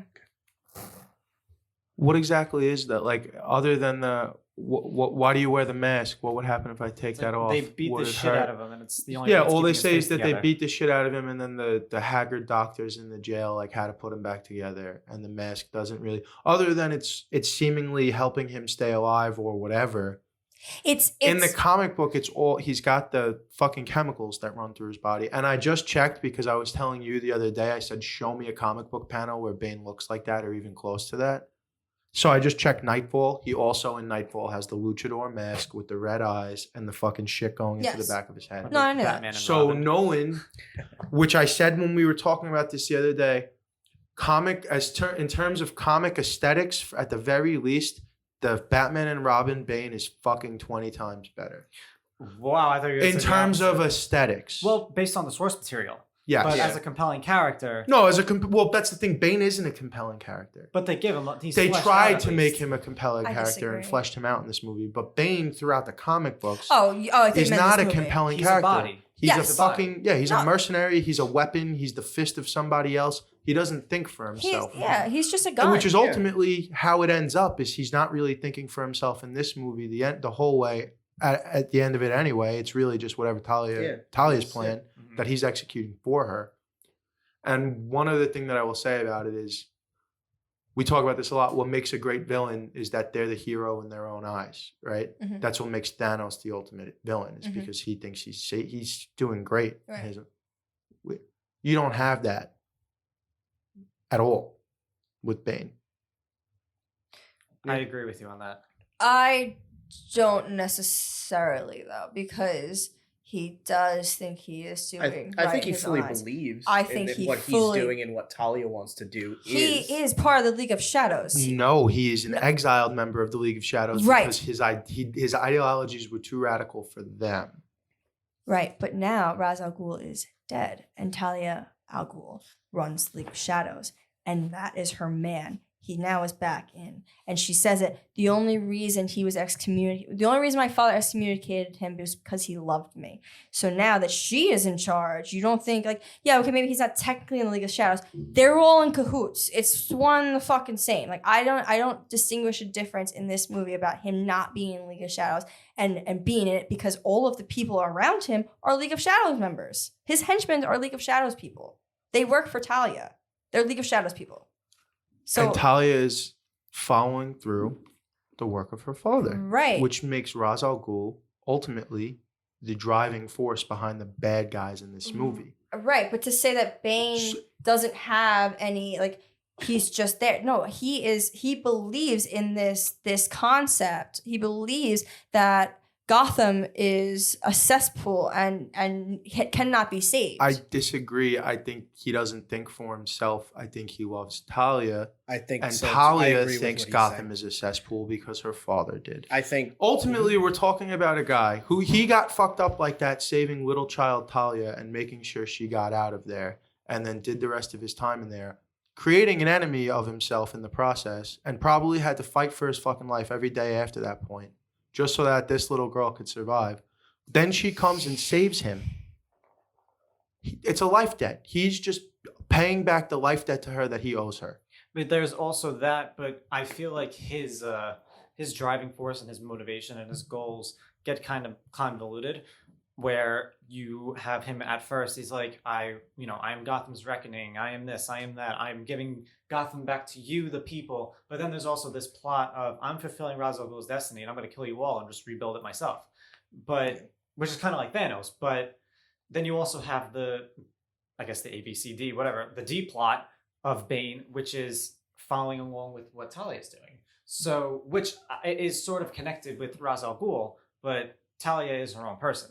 So you have these like four muddled storylines and motivations that kind of make Bane's argument a little bit hypocritical because he's trying to do one thing, but he's saying another thing. Like it's either you fulfilling Ra's al Ghul's destiny or you are bringing reckoning to Gotham, being their savior. So back to them. Here's the only thing that is his own idea, maybe, that we, from what we see on screen, that we could pull from it. The reason he's doing that, where he wants to give Gotham back to the people, even though he's going to destroy it anyway, is while you're in the bottom of the pit, you can clearly see your way out. And like every day you see the sun come up and just right there, I can get out of here. But you're going to die trying. So it's the false sense of hope that he was given in the pit that he wants to give to the people of Gotham. That is the only ideology from what we see. That's what it is. It's the pain that you're watching everyone go through. Your city. Okay, well, first off, can we talk about one of my biggest fears about living on the island or in the city is the bridges and tunnels blowing up. Yeah. Like that is literally, 'cause you're fucking, we are sitting ducks on this goddamn island. And between the island and the city, we have something crazy of like close to 20 million fucking people that live here. It's something wild, like, because the city's like 8 million. Mm-hmm. And I think the island, including the Bronx and Queens, is something like 8 million. So that's about 16 million people. That's a lot of freaking people. So that's like one of my biggest fears. And to think about it too, if you take any character or even a side character, if you're just a person that lives there, you're not Gordon or Joseph Gordon-Levitt or any of these people, and your city is under occupation, that's pain. You could try and swim. You're scared. You don't know if food's coming in. You don't know who to trust. You don't know if you're going with the reckoning or if you're with the cops. Like if you're someone like, I guess us, like your family has cops in it. So for you in this type of situation, your mentality would more than likely be like, well, the cops need to get a hold of this. The government's gonna help, because like that's more like of what your mentality is versus someone else who maybe didn't grow up in that type of setting might say like, I'm with the reckoning. Yeah. I'm going to kangaroo court and stuff like that. So like I think pain is threat. We talk about pain with Batman's body in the very beginning. He's broken. He's crippled. He can't physically. It's physical pain. Yeah. We talk about Alfred's emotional pain. and his mental pain at watching And watching Bruce his get, like, son literally kill beat himself. Yeah. He's literally watching his son slowly kill himself Yep. by choice. Right, yeah. Mhm. That was the It's- heart of the film.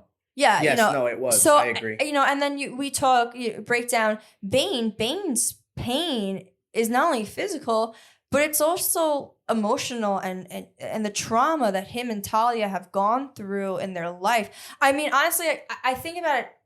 I was thinking about it the other day when I first saw the movie. Of course, that scene when he saves Talia as a little girl Yeah. is emotional. I don't know why, but for whatever reason, that scene when I watched it, not this morning, but the last time, was like traumatic for me. Like I was struggling watching it. And it's not the scene when they first break in and they grab her. It's actually when he sits down with the child and he's like cradling her, and you just see all the men running up. There was something just so painful. It was heartbreaking to watch that. And I guess maybe because I'm a woman, so it's like to put myself in that situation, like the fear and just the pain of that is just horrendous, and the pain of being scared for your child too, because like you can't save her against thousands of men who are criminals who have never fucking seen a woman in God knows how long. Like, so I think the underlying theme of pain is really truly the driving force of every single character in this film. So it's like, yeah, you could get like the motives get convoluted in terms of like what we're seeing in a weird way, but at the end of the day, it's not, because it's all pain. They're all driven by pain, by a traumatic pain, emotional pain, physical pain, whatever it be. They're all driven by pain. I just feel like I see your point and I see your point, and just watching it, I tend to lean with James on this, just because I feel like the angle that they tried to put between Talia and Bane, where there's this like weird kind of love angle between them, which you kind of get towards the end when she's kind of like monologuing a bit. I feel like that any kind of personal vendetta or goal or drive that Bane has is completely sucked out by that, because now it just becomes, well, is he doing this because of how he feels about Talia and how he wants to help her? Is it just that entirely? If it's pain, is it her pain? Is it his pain? I feel like I that think their weird... pains are mirroring, and I think that's why it's convoluted, because their pains are very similar. I think it's also quite possibly like the laziest Nolan twist in one of his films. I mean, the execution that made it. Yeah. Like it I was, think that revelation, I put it in my notes, I think that revelation is ruined by that love angle that they tried to push between them. How it his sidelines Catwoman too. it feels like they forced that narrative in there because, and I don't see a justification. Like, okay, if that, because it's not overtly, mentioned that there is a love between them. Like, if he specifically does, it's just kind of hinted at, it's danced around. If that's the case, where did that come from? They have a huge age gap. She was a kid when she got out of that pit. How did that develop? Is it fatherly? Is I it don't brotherly? think I don't it's think it's a fatherly. romantic love. Yeah, I think it's more of a platonic Yeah, love. because she says, because That's not the way she says it. That's not how it came across to me at she all. says, "My friend, my protector." Like, Yeah. she never Yeah. says like my. But then love. she like subtly says, "Oh, and the person he loves." Just the way she delivers that line, I don't get that feeling. I honestly, I think that's just because I think that's her.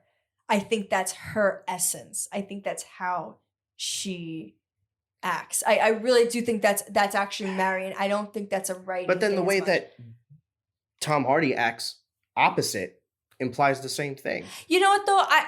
The age So then difference is it- doesn't really bother me though, because you know I mean, what? that's fine. I'm not saying that it's a bad thing. I'm just saying if it's not the way I'm interpreting it, right? If it is purely protector, brother, looking out for, someone that you care about, then the way that it's portrayed on screen and the way that it's acted and shot doesn't portray that. And if that's the case, I'm asking, where did that come from? I mean, how did that connection get there? I mean, also though, you could argue that like that pit is never explained to be specifically for people over 18.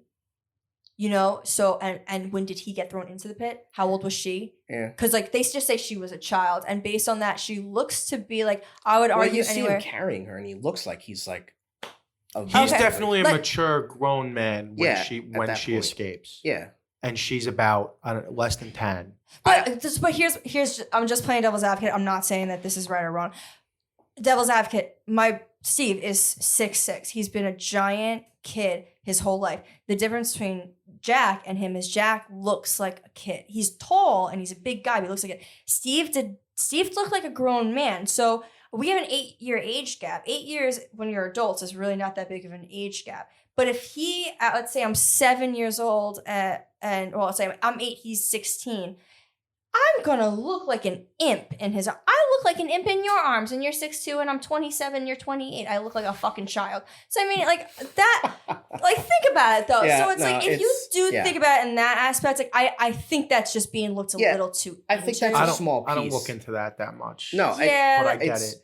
I do I- understand what you mean though. I do kind of feel a little bit the same way. There 'Cause are. that kind of even then, even if it is the protector, the defender, it still undermines his personal goals. It's still just tied to Talia. It doesn't explain why he's so like why Gotham, why this city, all of this stuff. It still just ties back to Talia and her dad and the Her League of relationship Shadows. with Bruce is forced as well. Yeah, And it like I is. was saying, it Yeah. takes a they lot have a love. from- They have a yeah. love scene and there's Which no is build up. It just so happens out of nowhere. Well, this is so. Yeah, that is one thing that I does wanted hurt to bring me. this up I- because they do. It's an interesting Nolan take on the whole deal here, right? Because she's the mother of Damian Wayne. Yes, They do, like, I don't know if they're ever wed, but they do. they have a relationship. They have a very fleshed out on again, Yes. off again relationship, situations, all that, and they know each other very well. She's probably one of his biggest foils because she's a villain who is also a love interest consistently. And you get almost none of that. Yeah, I'm. And I think it was an active choice. I literally Nolan. put in my notes. At the time, it was her name was Tate. So I put Tate and Bruce love scene with almost no build up, weak sauce. I just didn't think it did anything for the movie at all. I'm curious to see deleted footage. I'm sure I'm there's probably curious. some a That little bit of was- exposition on that. that was There one- scene together before that. There was no build up. They Yeah, were just 'cause talking, and all of a sudden, the next scene, it's like, oh, And cool. when you're watching this, very, very much to Nolan's plans, it's Miranda Tate. It's not Talia al Ghul. Yeah. You don't. The first time you Yeah. watch this, you have no idea who she is. So that makes And it it was even, to give us a that reason. leaves Yeah. even little to be desired when you consider that you don't even know that it's supposed to be a character that they have this robust love interest over the course of all of their media. if they had sprinkled that, hinted at it, Easter eggs here and there, that she could be, I think it makes that scene a lot better. A lot better. I'm really because I didn't look up the research on deleted scenes or anything. Like the only thing I really had was that 400 script thing. I'm very curious to see what was cut out because I have a feeling that there was probably a decent amount of development between Talia and Bruce that was cut out. I have a feeling. Filming wise, Not even the development between them, though. Like, we needed, and I know it's because Nolan loves doing the "ha, gotcha, bitch, you didn't see that one coming." He loves that Yeah. shit.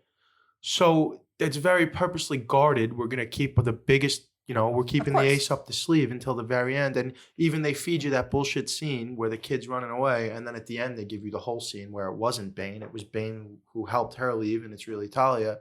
And it's just like we were talking about Sweeney Todd, where it's all fucking so fast at the end when you had time to flesh this out a little bit more. Now, I like this movie. I don't want to see it like I gave it a 7.3. I do like the Same. movie. I don't want to come off like I'm bashing it. I'm just saying it has its problems. No, I agree. It has problems, but my feeling too also is that they are very careful with how they handle talking about the child. It's always Yes, the child. yes, yes. Yeah, no, It's yeah. never Yeah. once, said the boy or the girl. I will say I completely for the first time through, watching the movie, and I remember this, watching it in the movie theater and all of that stuff coming out, I was like, wait, what? Like, it totally caught me off guard. So I, think I remember being like, that makes all the sense. well, I'm When sure the if first you- time I watched mean, it, I was I'm- like, I'm that makes deep- Yeah, all the I felt the sense. same way. because obviously they needed somebody Well, to. it makes yeah. sense. Yes, I just didn't see it coming. I thought they did a good job guarding that. Well, I think that's like you said, it's definitely a Nolan thing, but honestly, guarding her as Talia doesn't really bother me. I don't think it does No, either. I think it guarding worked. I her just- as Talia is fine, but if we're going to just guard her as Talia and ignore that, like not give any hints that she might be Talia, which we're not wrong, right? There's zero. There's none. They You guard her. have They no protect her very inclination. well. You have no No, inclination. they do. You could just They throw do. away that little stupid love scene. No, Then they do have hints that she's Talia. Like, She has the scar. she has the scar on her back. She makes the comments about she literally quotes him and saying about the world. yeah, but isn't that all towards the end of the movie? No, that's right. no, beginning. that's at the meeting when she takes over as no, CEO, right? No, it's No? even earlier than that. It's at the masquerade ball. It's the first time he oh, leaves wow. Wayne Manor. That's how early it is that you're dropping hints that she is. Watching someone. it again, you notice the hints. But that's a Nolan thing, though, too. Yeah, Nolan is yeah. one of those people that Nolan.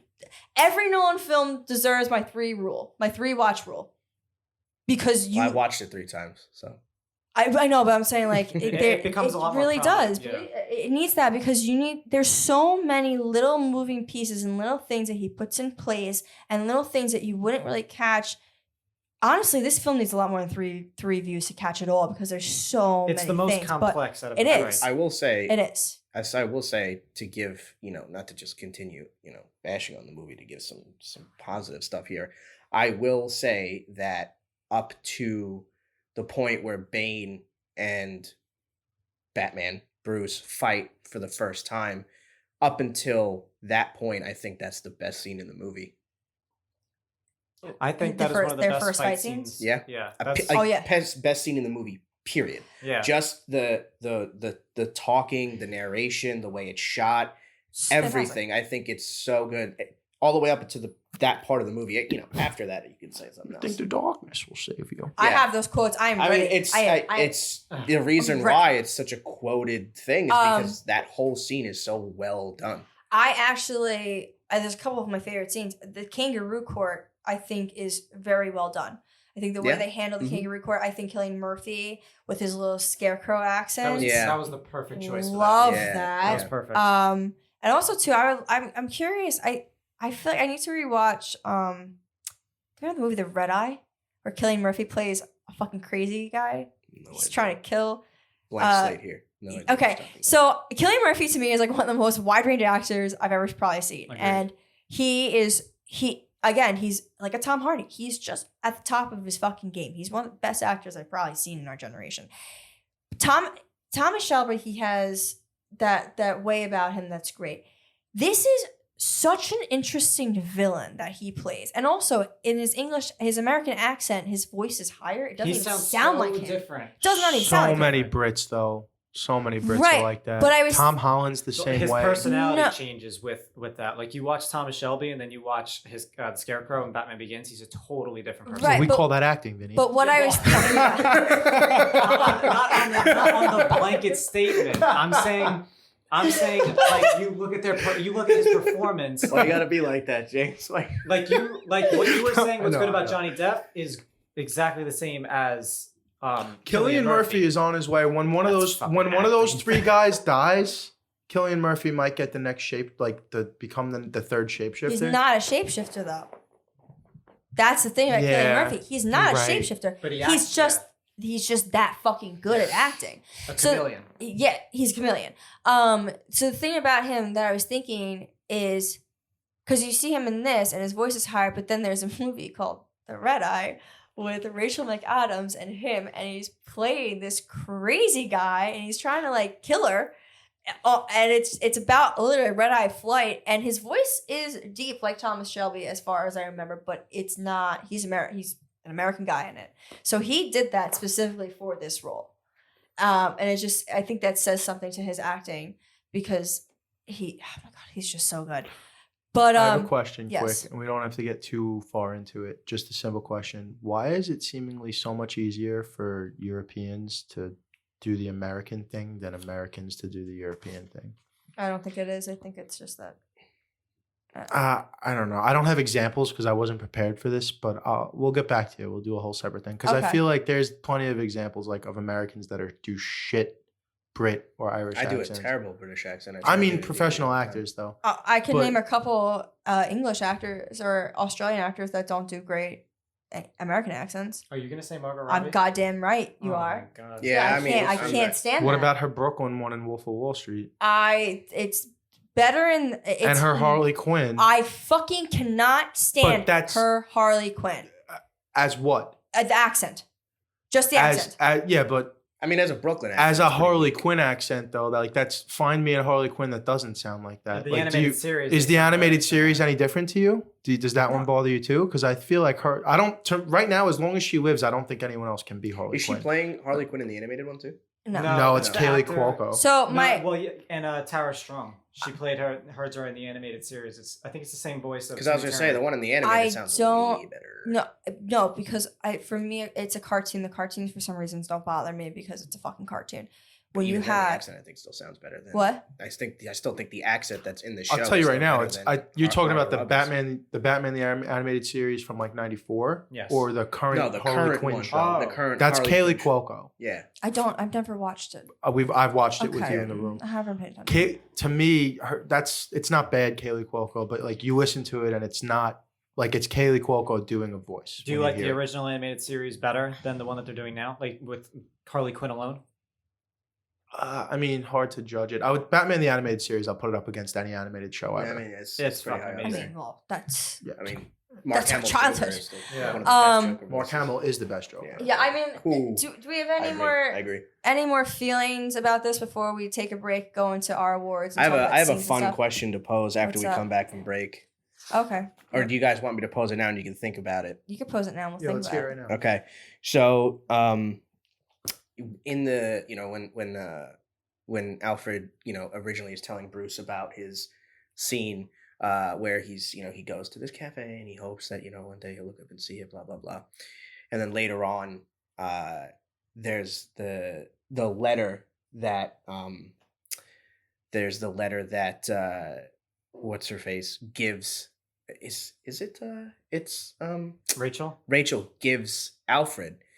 If Alfred gives Bruce that letter, does that change the scene that we get at the end? Does it change how that whole thing goes down? Meaning what? So, if he gets that letter and he reads it, does he actually does he keep going? Is it Rachel that's at the cafe? Is it still Selena? How does that change the scene? In this, hypothetically, would Rachel still be alive? Because she would get blown up regardless if the letter gets to him or not. Yeah, because he that's would have true. just been with her. Yeah. I think if he gets that letter, he doesn't spend the 8 years between the two movies basically being a hermit, because essentially, besides the fact that there isn't a need for the Batman, he has spent these last 8 years thinking that Rachel chose him and he just couldn't save her in time. So that probably changes the entire 8 years. You know what I'm saying? Yeah, Like I agree. But if Had that he 8 years definitely is would've changed, that whole 8 years is does different. does he still end up at that cafe? I would say- with a clean slate with Selena, No. all of that stuff. Does No. that ending still stick? No. I think so at all. I think if he gets that letter from Rachel 8 years ago at the end of The Dark Knight, if Alfred gives him that letter immediately and the Dentax cleans up the streets and there's no need for Batman anymore, I think he leaves Wayne Manor in somebody else's hands to take care of it and he fucks off Yeah, I think he's into going the a lot sunset sooner. forever. Because he never got that closure of being Because Batman. if he wasn't still around when Bane shows up in Gotham, Batman would have been retired with The Dark Knight. Yeah. The only reason he's still in Gotham is because he literally finds no purpose in life if it's not Batman or Rachel. There's Yeah. no need for Batman, and Rachel's dead. Which I do know for a fact that is a cut scene. That conversation, there's a conversation between Alfred and Bruce, and you get a piece of it on Alfred's side, but you don't get Bruce's response. And Bruce says, like, it's something along the lines of, like, the only thing that keeps me going is being Batman. Like, I live for Batman. Bruce Yeah, well, Wayne that's said, like, we're gonna our get thing. to it with the quotes. But he said, "What are you worried? I'm gonna get into a fight?" And he says, "No, I'm worried you want to." Yeah. What are you worried? I'm gonna fight him? And he goes, "No, I'm worried that you want to." Right. Yeah, well, there's a couple of those lines. Well, But yeah, we're let's gonna hear go it. to the break. Drop the OY and focus on you this October with Stay Thirsty Co's Droptober. That's right, every week in the month of October, brand new drops. On top of this, the promo code HAVOC, HAVOC, is going to get you 15% off of your total order. That's staythirstyco.com. Droptober, new drops every week the month of October. It's going to be sick. You want to get it first. Promo code's HAVOC. All right, we're back. Time for the, as always, highly esteemed Rewind Awards. As we always begin with Best Actor, we do the reverse Oscars here. We start with the most important one. So, like I said, fickle. Some people might be a little upset. Tom Hardy is the best actor in this movie. 100%. All of the things that I said, all of my problems with Bane, I still think it is an amazing, his acting is great.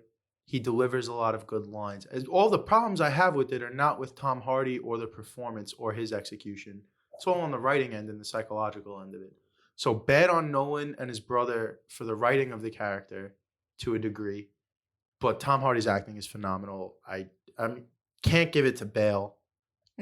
I don't think it's even close. I don't even know who the runner-up is. Gordon? I would say, so for me, best actor, best performance in that was Michael Caine. Oh, you can say Caine. I think he drives a heavy center. If you're gonna say, Tom Hardy is first, I think Michael Caine definitely deserves second. But I would 100% agree with that. The only reason why I put Michael Caine ahead, and it's a dumb reason, but I can't stand Bane's voice. I hate it. That's a sound choice, though. But that is Hardy doing that voice. Yeah, so he's talking like he actually is doing it based off of Irish Romney gypsy boxer. Okay. And that's kind of where he got the idea from and stuff like that. I think it works. No, I don't. I think it works. I feel like some of the lines that are meant to be super heavy and land and resonate because of the way he sounds and not because of how good the line is and the dialogue is. So when he says, you were born in darkness, I was molded by. Oh, I have the whole line written down. Yeah, it's a great line, but everyone, I am generalizing heavy here, but I think everyone remembers that because of how funny his voice was, not because of how good that line actually is. Oh, I think it's both. That's fine. I think I give Michael Caine the edge only because if he had done a different voice, I think a lot of the dialogue lands better. You know where my argument lies with Hardy? And this is not the first time he's done it. He did it again in Dunkirk. If you have an actor who can portray what Hardy is able to portray with only his eyes. Not just Dunkirk. He does it in another one too, right? It's like the long running joke is what's covering Hardy's face in this movie. Yeah, I mean, Peaky when he doesn't really talk that much. In Venom. Well, in Peaky, you can't even fucking understand a word coming out of his mouth. The third big one is the Mel Gibson remake, Mad Max. Oh yeah. Yes, Mad Max. Yes. Okay, so that's right. That's Mad Max. So ever seen the originals? Yeah. Road Warrior is one of my favorite movies ever. One day he looks at me and goes, "You look like the feral child." I look at him nodding. And there is a theory. There is a theory that doesn't necessarily track, but it doesn't not track that Tom Hardy in Fury Road is the feral child from Road Warrior. Love that. There's a theory. That's cool. There's enough parallels that you can draw them together. Yeah. Honestly, if me being a third, I'm just gonna run with that. I'm just gonna take that and go. If you Google it, there's enough Redditors. They technically they call it a sequel. They don't call it a remake. No, it's not a remake. Yeah. It's technically a sequel, but it is very heavily reliant on Road Warrior. Yes. I feel like Yeah. in terms of everything. Road Warrior is iconic. So. If in your thought process when you called me the feral child, if you thought that my glow up was gonna be Charlize Theron, then I'm okay with that. But if it's not, then I'm still mad it's about Mad that. Max. Well, actually, Tom Hardy, Mad Max? Yeah, your glow I'm up okay is with Tom that. Hardy. You're gonna be fucking bigger than me. I'm actually better than that one with Charlize Theron. I'm more excited about that one. I am more excited to turn into Tom Hardy. I'm ready to be Tom Hardy. I think that him being able to portray what he's able to portray with no facial muscles, just his eyes, and you can clearly see what he is feeling, what he is thinking, his emotions, his thoughts, his everything. in just his eyes. And I mean, and on top of that, it's not just his eyes, his actual face is almost pushed up too. It's his whole mask because his eyebrows, just above his eyebrows, his forehead, and even the facial muscles here. He uses all of that to the best of his ability. It's just it is really good. And for me personally, if he did less talking, it would have been a better performance. I agree, and part of that is because Bane is typically not voiceless, but typically very quiet. He doesn't speak a lot. barely. But talks. now he's pretty much the bad guy this entire movie. You can't have a bad guy that doesn't talk a lot. Yeah, Yeah. of course. So yeah. it is- And plus, it you is have a an actor trade-off. like Tom Hardy. I mean, what a wasted opportunity loves if you to don't. talk. What a wasted opportunity if you don't allow him to. I just I mean, voices. I think he's one of the most intimidating villains that we've had. Like, aside from Thanos, when you see this guy in a room, can't you know remember. he's gonna fuck shit up. Like, that's when you see Thanos on the screen, you feel tension when he doesn't do anything. And that scene when he first meets Batman and they fight on the sewers, it's terrifying. Oh, it's And so it's- good. Just him slowly walking with like his hands on his vest, like that's. And seeing I Batman think just it is reeling. one of the most intimidating nonverbal performances one of the best I've ever seen. So that's why I put him at number one. There's also that great line between, like when Selena Kyle is caught by John Blake trying to leave the city, and he says something about Bane, and he's like, who I don't know if it's who you're running from or something, but it's pretty much in reference to Bane, and she says something along the lines like, he's like, I'm not scared of Bane, and she's like, you should be, or it's something along those lines where even she's saying like, he you don't trifle with this guy, like he is the worst of the worst, like They it's set him up beyond. really well. And from the moment go when the fucking film opens and we have Littlefinger standing in front of Oh, us. Dude, forgot about first Littlefinger. thing I put in my notes, no lie, right here. Lord Baelish making his cameo, LOL. Yeah, I love it. Literally the first thing I wrote I down. live. Yeah. Live for it. Yeah. But It's from obviously a Game of Thrones reference. I'm not picking up on. yes, it Yeah, is a Game of it Thrones is, reference. Cool. You've never He's- seen Game of Thrones? Watched the same first 9 episodes like 3 or 4 times, and I've never felt compelled to keep going. Yeah, that's fair. If you're not compelled, why are you gonna keep watching? He's also in Peaky. We have 3 Peaky guys in this show. But yeah, from the moment we first hear his voice, it's ominous. I will say, the first time you hear his voice, You don't see his face. you don't see his face, and you just get this voice, and it definitely resonates. And I think him using it less would have done more for the performance. Not like, I'm not saying like, a lot less, but less. I think for that character was more, for sure.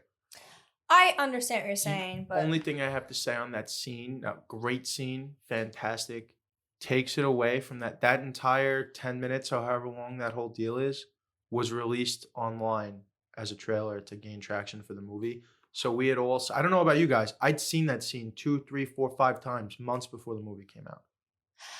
So none of that caught me off guard. Honestly, when I sat down in the movie theater, we started, I was like, oh fuck, I forgot. Like I've already, I Yeah, can it kind was- of pay attention a little less because I've seen this scene 4 times already. So it kind of detracted from it a little bit for me. If you weren't one of those people who, as soon as they released it, being 18, 19 at the time, I'm like, fucking, let's see what's up. Like, because all we've heard from this point is how great Tom Hardy was doing with the character and this and that. And then you see that fucking scene. And when it's all you've gotten for the last 4 years since Dark Knight is this little 10-minute clip, you're going to watch the, oh, yo, did you see it yet? I'll watch it with you. Let's pull it up right now. Yo, you see the Batman clip yet? Like, instead of really, the promotional shit that they did for this movie was so next level, so over the top. I would love to know what their promotional budget was.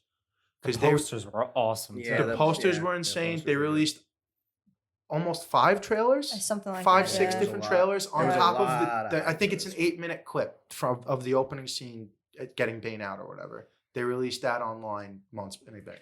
Yeah, I honestly don't even remember. I definitely saw it. I mean, there's no way I didn't, but I don't remember. I don't think I saw it that much. Like I remember seeing the trailer and seeing the clip and hearing the voice, but it's so well done that every time I revisit the movie, I have the same reaction, even though I've heard it before. Yeah, that's how I feel about it too. Is Would that seem like why would perhaps he's wondering why you would shoot a man in the head before throwing him out of a plane. Yeah. it's so good. It's so good, yeah. I hear you, Michael Caine, but That's fine. So- It's fine.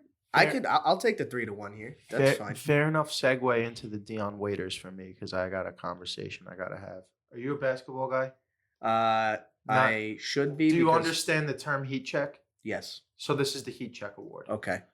Is Michael Caine in it too much? Because I was thinking Absolutely. No. he No. he I think he's in just the right amount. it's for the heat check award. I'm saying, Oh. is he in it too much to get the Absolutely. heat check award? Because I Absolutely. think he's not in the whole second half of the movie, so you kind of forget how much he's in.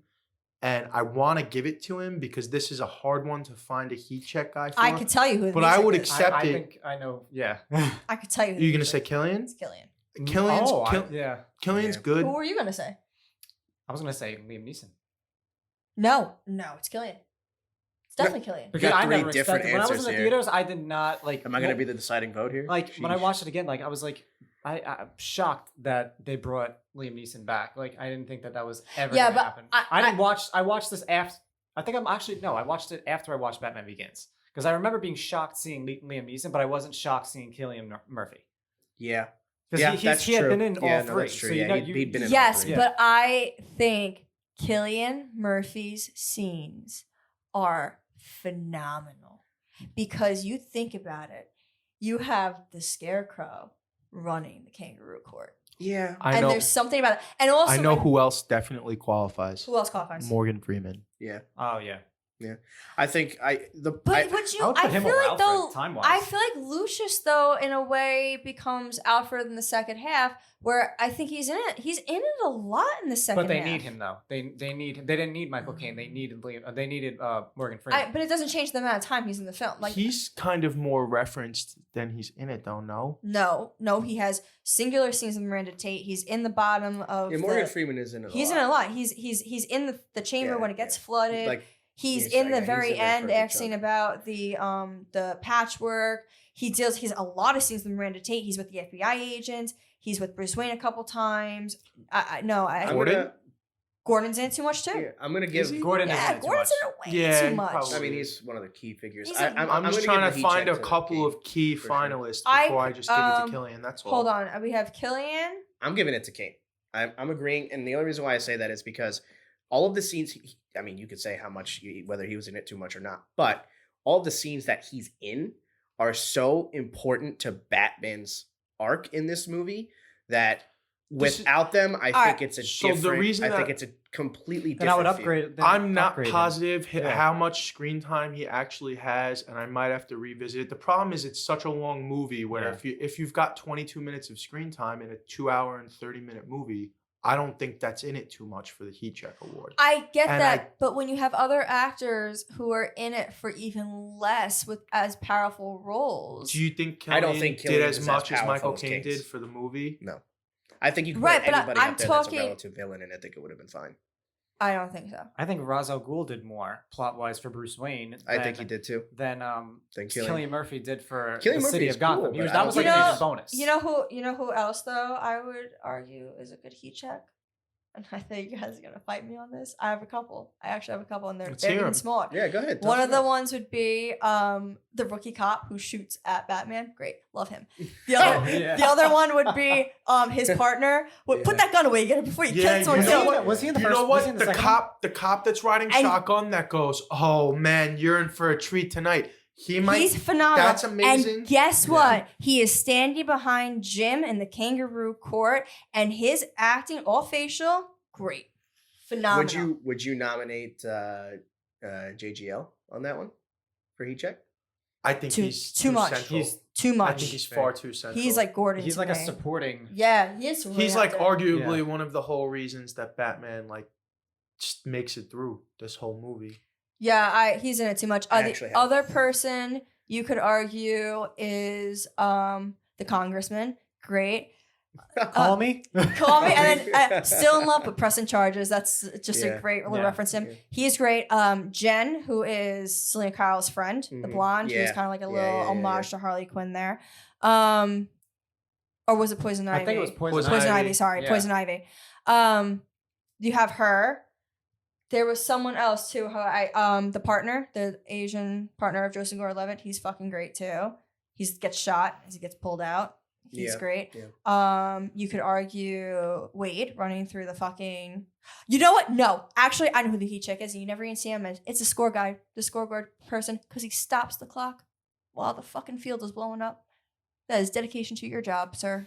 Oh That- my god. I hate you. I disagree with that. I disagree with that. But you can You even had argue. me with Killian Murphy. No, You fucking lost me on scoreboard operator. No. But I could argue. You could argue. The kid who sings the even- national anthem? No. But even the there's something about Wade when he runs across the field, not noticing the entire thing is blowing up behind him, and then turns around to see that his entire team's Oh, I gone. read it as like he Heinz was Ward. running Ward, from sorry, the, what did I say? Wade? Ward. Yeah, I sorry. was like, who's running Wade? from the field that's imploding. I didn't think he was just like happened to have the ball in his hand. No. while he's running with that. Because I don't think so. Because when he turns around, it's almost like When he oh, turns shit. around, he realizes it. But Yeah. as he's running the He's just ball, running. he doesn't Right. realize what's happening. He's just trying and to you score a think touchdown. about how quick you're running too, and what's Yeah. going through your head in that moment. that's You get true. to that and 13 you probably seconds. got tunnel vision, tunnel hearing. Like, Oh you're not yeah, really paying and attention. everyone's screaming Yeah. anyway at a football And he's game. like, I'm "Oh, they're going. cheering me! I'm going!" Yeah, I'm going. exactly. And then So you you're turn not- around, it's so, like, like, "Oh no!" But Yeah. honestly, though, I would say it's the cop.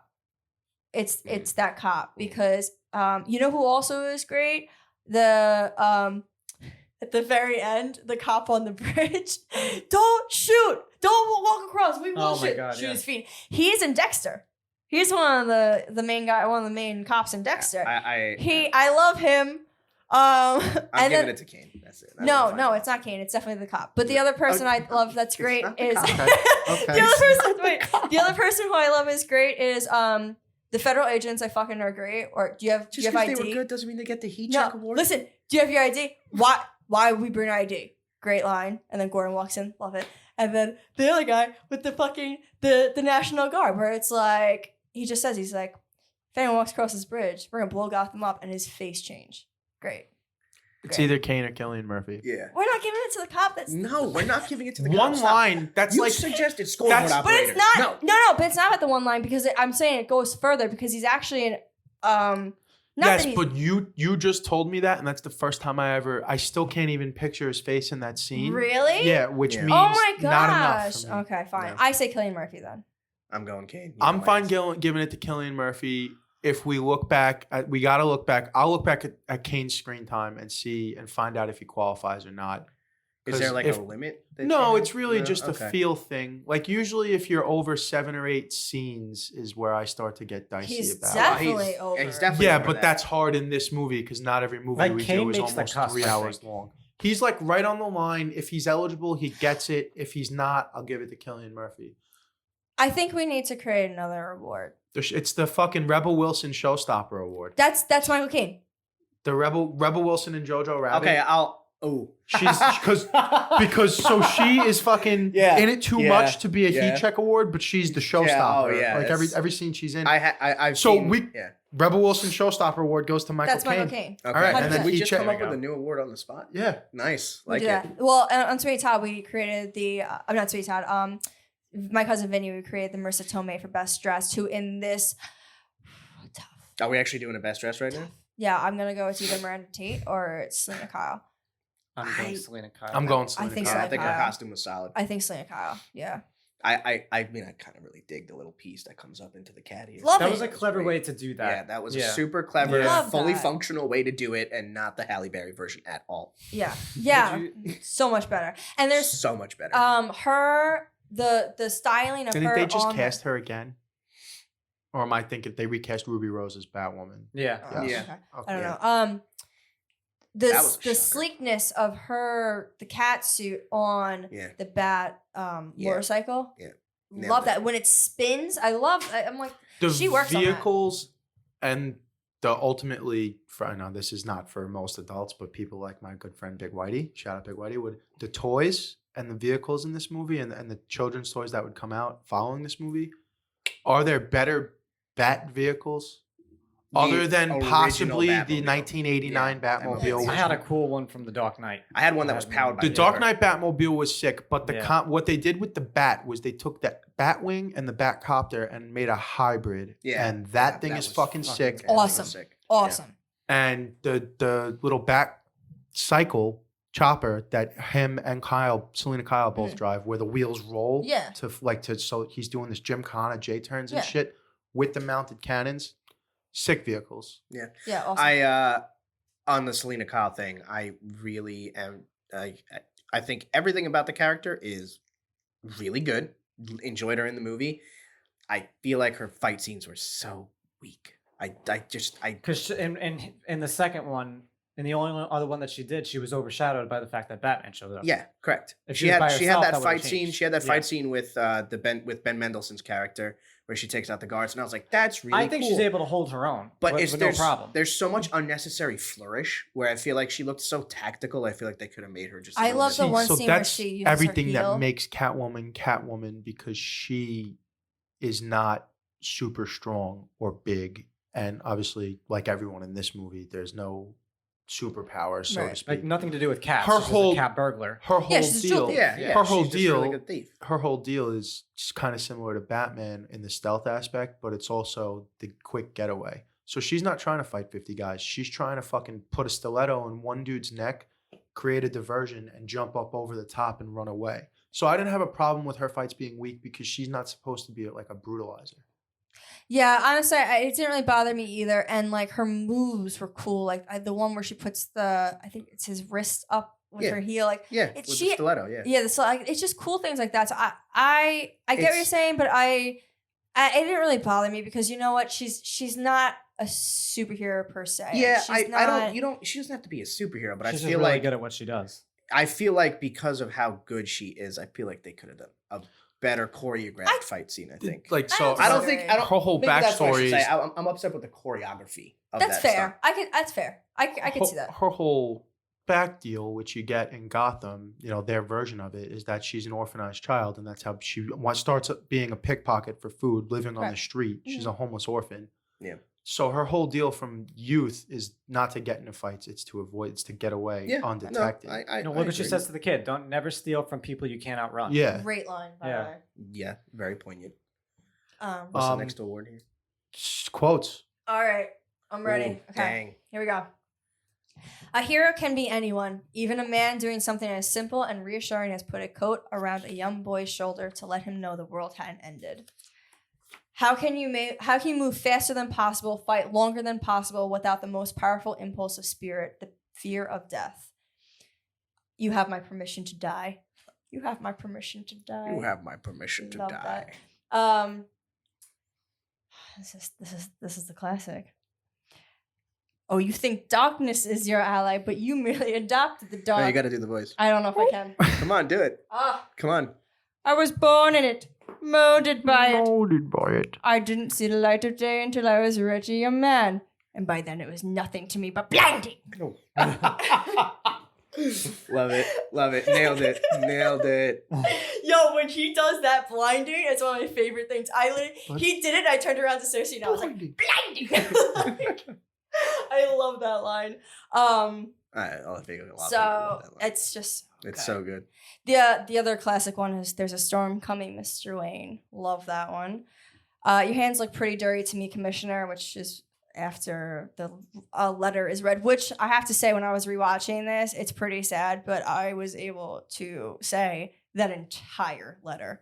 Nice. Which I guess it It's a just long letter. it was more like the last ending part about praise the man who murdered my boy, like that whole Yeah, part. Like there's yeah. something about that is really it's so good. It's just it sticks with you. And then I'm Gotham's reckoning. That's a great Yeah. line. I'm necessary evil. I feel like a another great lot line. of it is Bane. Like a lot. He just has such good dialogue. There's one John Blake I have.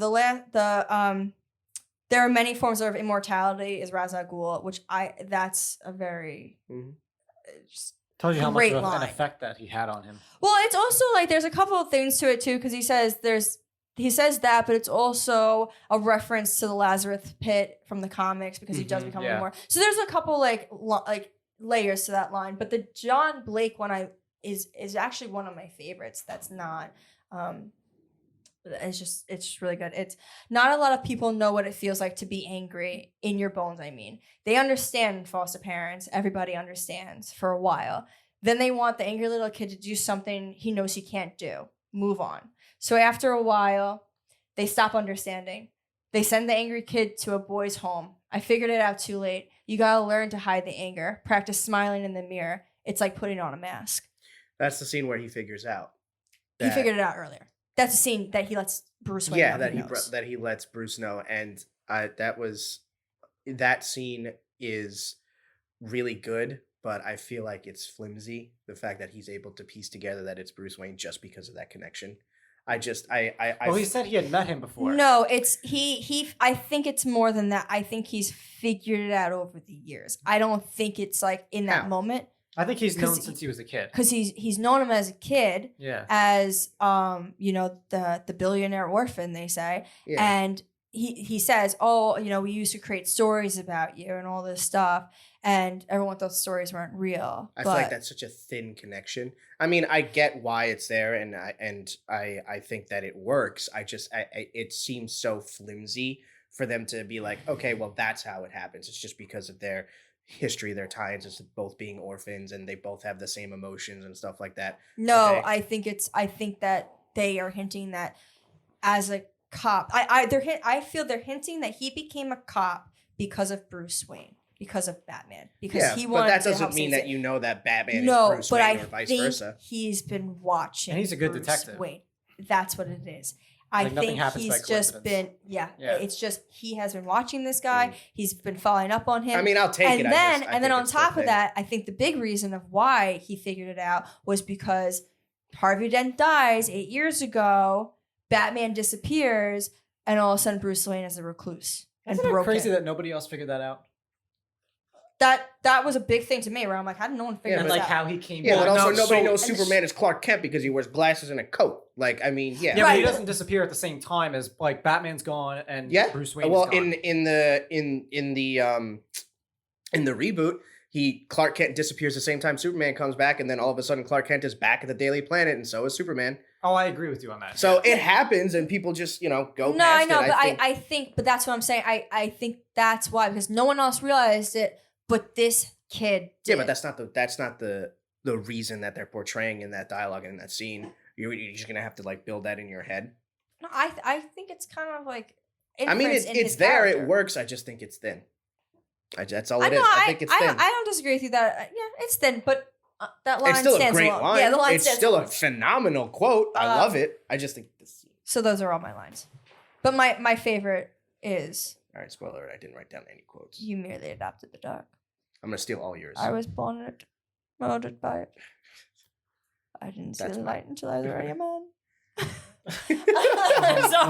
I'm sorry. What do you got here? What do you got? What's your quotes? Oh, I have one more. Oh, of course you do. It's time to go mobile. Oh, I you said it 3 times before. I literally, we were getting to the car before to go to lunch, and I'm like, it's time to go mobile. Yeah. Well, I'm gonna. There's one more Bane one that I can't think of that I'm gonna try to find right now. I like the one where Selena jumps in the helicopter and she's like, "My mother warned me about getting into cars with strange men," and Batman's like, "This isn't a car." I would say another one is that's what that feels like. I mean, that's a great one too. What about he's right behind you? Who? Me? Yeah. Yo, I couldn't. Yeah, that's a good one. Yeah. The shot where they're like take like the flashes and he's like changing directions like with the flash of the light. That freaked the shit out of me. That yeah. was such good work. You know, it's Loved also it. great Loved too. It. There's two lines in two very close together scenes. Is when he's going to get his car and he's like, I don't have mine. He's like, oh, your wife took your car home, sir. She said you were taking care of me. He's like, my wife? Oh, that was and then great. Alfred picks him up. He's like, don't worry, it takes some time to get back in the swing of things, sir. Great. Great little back and forth. And in between that cut, you see Selena driving the Lambo. Yeah. It's a great little piece there. Yeah. And it too, her moving in and kissing him and that whole thing. Yeah. When you then see her in the car, it's like, she's good. Yeah, no, She's I good. think this version of Selena Kyle was solid. This is the best portrayal. that Stay they've had. back. for They're sure. not bluffing. And she says, oh no, she says, stay back. I'm not bluffing. And then Bruce peers out of the back. They know. They just don't care. Oh, that was a great one. Yeah. Oh, another great one too is I like your new girlfriend. He'd be so lucky. Yeah. She's going to. Or about the no gun things. I think I just don't feel strongly about it. Like that's a great Yeah, one too. yeah. Like there's a couple of quick. There's a lines lot she's of there's a got. lot of good quotes Well, and Selena, stuff in this when movie. she's like, "You wouldn't beat up a woman any more than I would beat up a crippled butt," and she kicks them. Then exceptions have to be made. Yeah, yeah, that's great yeah, too. that is a good one. Her hopping out the window. She Love that. fucking backflips out of the window. So I forgot who she said That was she- actually all Anne Hathaway did her own stunts.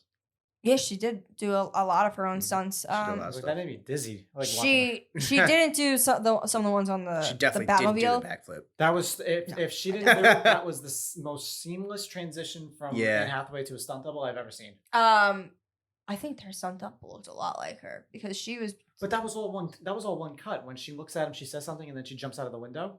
Like, did she have her on a cable? You know what you could have done? I mean, she could have fallen back onto you that. you could have done it in green screen. You could have Yeah. not like you could Oh, have yeah. had someone Yeah. dressed in green screen suit and flipped her. Yeah, that that's could true. have done that. I probably actually, you know what? That's probably what they did. If they needed I mean, her, that to or That was one of the cables. shots. I believe it or not, that was one of the shots where I'm like, how the fuck did they do that? But you know what? To be fair, Michelle Pfeiffer was able to get each one of those snaps in one take. So Yeah. who knows? Who Yeah, knows? don't discredit See the Anne's behind ability the to scenes pull clips? that off. Yeah, Catwoman can do crazy things. So she based her character on one of the Catwomans that Halle Berry's. no. And there's a story about that the actress that to escape her abusive arms dealing husband, she dressed up as one of her maids, like stole all of her jewels and hopped out the window. And that was like a little much to that person. Did you find what you're looking for? No, but there is another great Bane one. Calm down, doctor. Now's not the time for fear. That comes later. Oh, yeah, that's a great one too. That is good. That comes later. I feel so unprepared. I'm gonna look up my quote. Ignore me. Bane's going. I mean, I guess while we wait on that, we could talk about best scenes because one of my favorite scenes that we have not talked about is final battle. And also, what I realized about myself is I think I am a sucker for final movies in series. Because what I'm realizing is this one's my favorite in the trilogy. Probably one of my favorite Harry Potter movies is Part 2. 7 Part 2. Because I love the Battle of Hogwarts. I love the Battle of Well, Hogwarts. they saved an entire movie for pretty much just the last fight. Well, that doesn't Fantastic. change it from being my favorite. No, it's fantastic. Star Wars, Jedi? Return of the Jedi. Still my Really? favorite. Rough. I don't care. I love it. Rough. Don't care, I love mean, it. I Don't care. appreciate the movie more now than I did as a kid. There's no ad-ads. I mean, listen, I That's have your- I have that's your tried Number one. disqualifier. I have tried to be an adult about How this you are situation. with third, I am with the second film. I have tried to be an adult about this situation when it comes to the Ewoks. I don't care. I fucking love the Ewoks. I love the Ewoks. So you think that's better than anything in Empire? I didn't say it's better than Empire. I said it's my favorite. You hit me with my own argument. I'm just saying. I didn't say it was better than that. But I also realized there was another one. Indiana Jones: Last Crusade is my favorite. But to be fair, when I was growing up, Temple of Doom was my favorite. But I think that just says something about the darkness that lives inside of me. a dark fucking I'm typically a big number 2 of the trilogies because I am a heel at heart and I love the heels and I love when I love when the bad guy wins. Empire Strikes Back is my True. favorite movie of all That's one of the time greatest. because of AT-ATs, because of the Vader standing tall at the end. You got no, I'm your father, and mostly fucking AT-ATs. If I'm being honest with you, Yeah, I mean, listen. Lando's great. You get the introduction to Lando. That You whole get scene, some. yeah. You get some of the best quotes of the whole series. I love you. true. I know. I found my quote. That's That's when where you. Harrison what- shines is in that film. Like I would say he shines more in that film than the third film. He does shine more in the second film, but I just don't know. I just love the third one. I don't judge me about it. I was just I'm not saying. judging you. The Ewoks, I'm isn't feeling it? judged. It's the Ewoks, isn't It's it? the damn Ewoks. I just think the film The was rushed. Ewoks are psychotic cannibals, though. I love They're- them. Hey, just remember they had a Leia sized dress. So I mean, to be fair, like I'm kind of like an Ewok myself. Okay. Anyway, I do have my quote. What's your quote? Unfortunately, it is an Alfred quote because I'm just gushing over Michael Caine here, but he is a sir for a reason, so I'm not going to be upset about it. His quote is, "It means your hatred, and it also means losing someone that I've cared for since I first heard his cries echo through this house.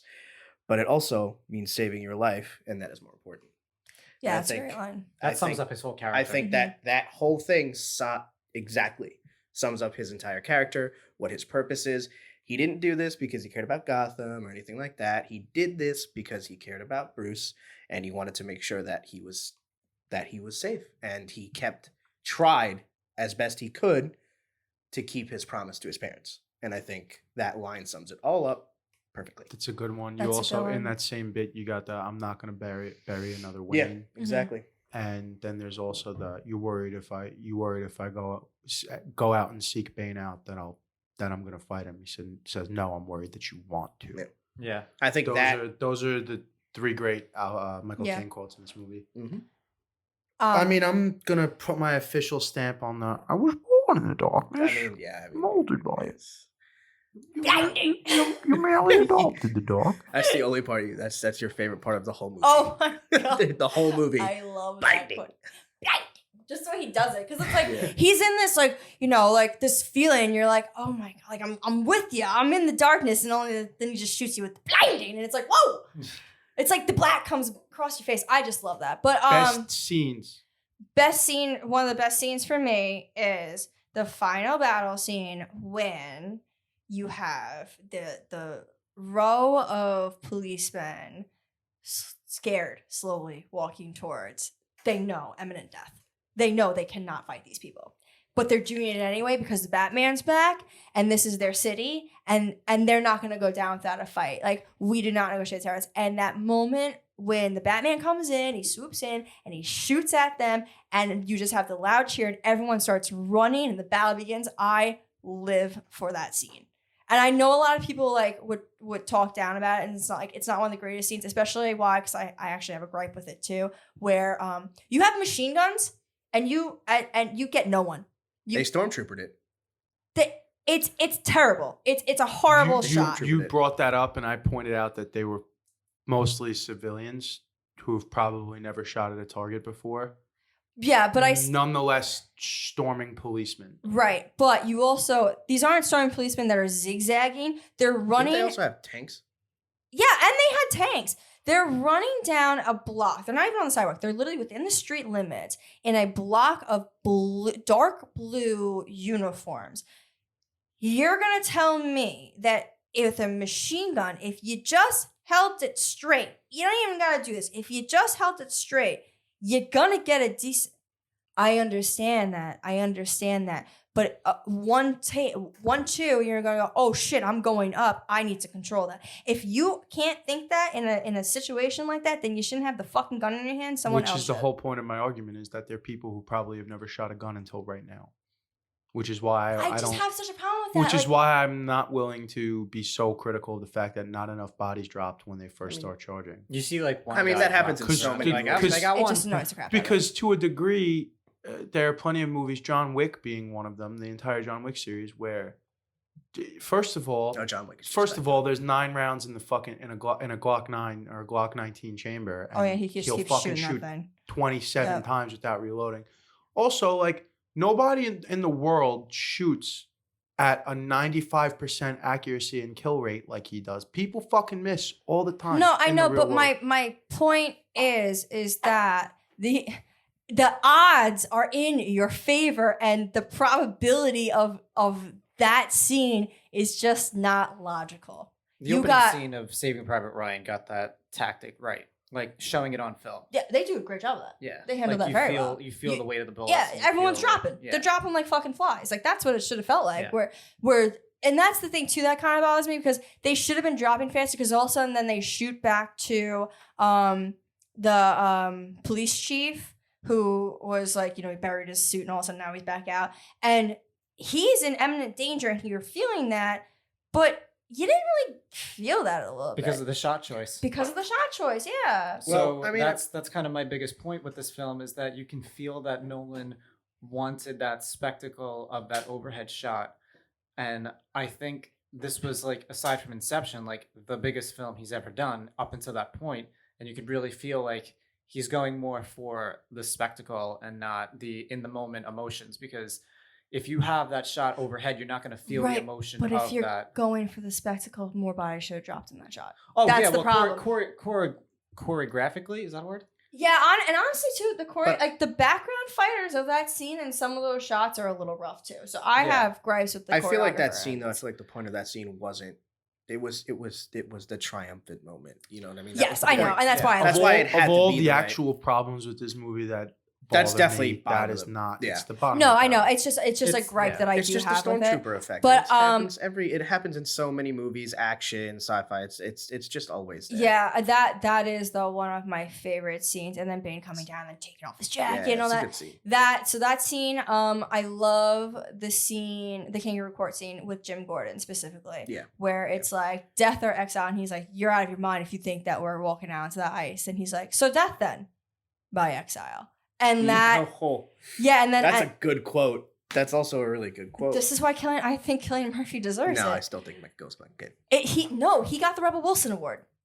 We gave him the Rebel Wilson. that's I mean, fair. you You're right, flip flop you're it and give Killian Murphy the Rebel Wilson Award. No, I mean, no, he's not in it enough. He's not in it enough. I think that's obviously the battle scene between Bane and Batman the when he first breaks one. his back, where that's like, That's my what will that's my break number one. first, your spirit or your body? Oh God, heartbreaking. Most suspenseful scene, and like one of the in every comic book movie, that's one of the most suspenseful scenes that I can think of. for sure. Yeah, and another great scene too I love, the stock exchange.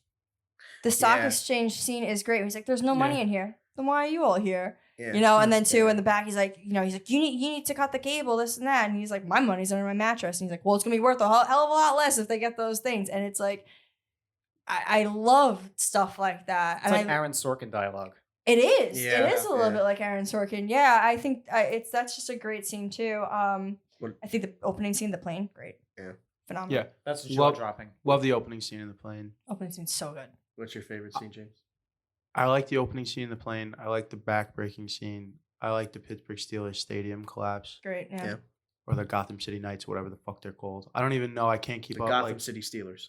No, they're not the Steelers. I I'm- He's like, that was the joke. I'm pretty sure in the Justice League and the Snyder Cut, they're the Gotham City Knights. I don't know about in this movie. I've heard I know Gotham City they're Knights. competing against the Rapids. Who gives a fuck? It's a great scene. The other scene that I love is when, like, after he's kind of sorted himself out in the pit, and now he's doing push-ups and like the prison dips and like working out, and these guys are kind of trying to help him. These two guys that he came across.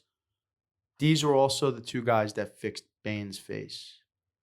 These guys also pretty much lie to him about the whole deal. Not lie to him, but that story of Talia escaping with Bane's help, when we first see that scene, is being told to him by these two old men who kind of purposely leave it open-ended. Well, he says that this is Bane's prison. He wouldn't want the story to be told. So maybe like they're just afraid because they work for the big boss. maybe they are. You know, twisting it like just I'm not to going to tell you save shit because they'll themselves. kill me. Yeah, I don't work Yeah, Do for they you, I work qualify for for him. the heat check? Yeah, Yeah. considering here is a yeah, prisoner. they both qualify for the heat They check. do, actually, you're right. That's And considering too that Bane brought Bruce in here, so this is a prisoner that now is using this as his own prison. This is a prisoner Yeah. that like He owns escaped that the prison. pit. Yeah, this But did Bane belongs. do to that him. on This is purpose? Bane's pit. But unlike did Bane do that on purpose? Yes, Yeah. I think so. Yeah, I agree. unlike anybody else in this prison who would have left him there to die, these two felt compelled to tell him something.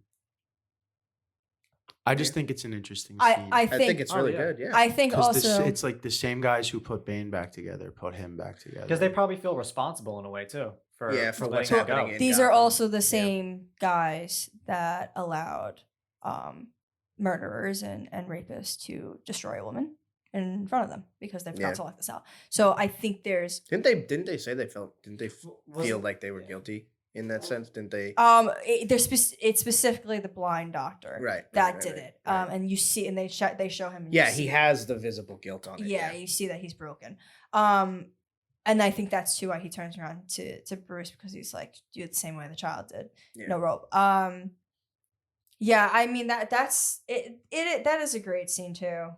There's a lot of great All the scenes of him failing with Yeah. the rope. With the rope. Oh, Yeah. yeah, I That whole feel that deal. when the rope like goes down and he hits the wall. I'm like, Yeah. oof. You know what I love too is the scene when Joseph Gordon-Levitt all of a sudden realizes that it's a trap and he's trying to get everyone out. Like I don't know. There's something about the chaos of that moment. And then when he's driving, everything's blowing up. And And you that's get the all Star Spangled Banner in the background. yeah, it's all combined with that too. You know. So Yeah, I don't think any part of Joseph Gordon-Levitt's I know you- role in this movie is best anything. I like Joseph That's- Gordon-Levitt though. I don't mind Joseph Perfectly Gordon-Levitt. lukewarm.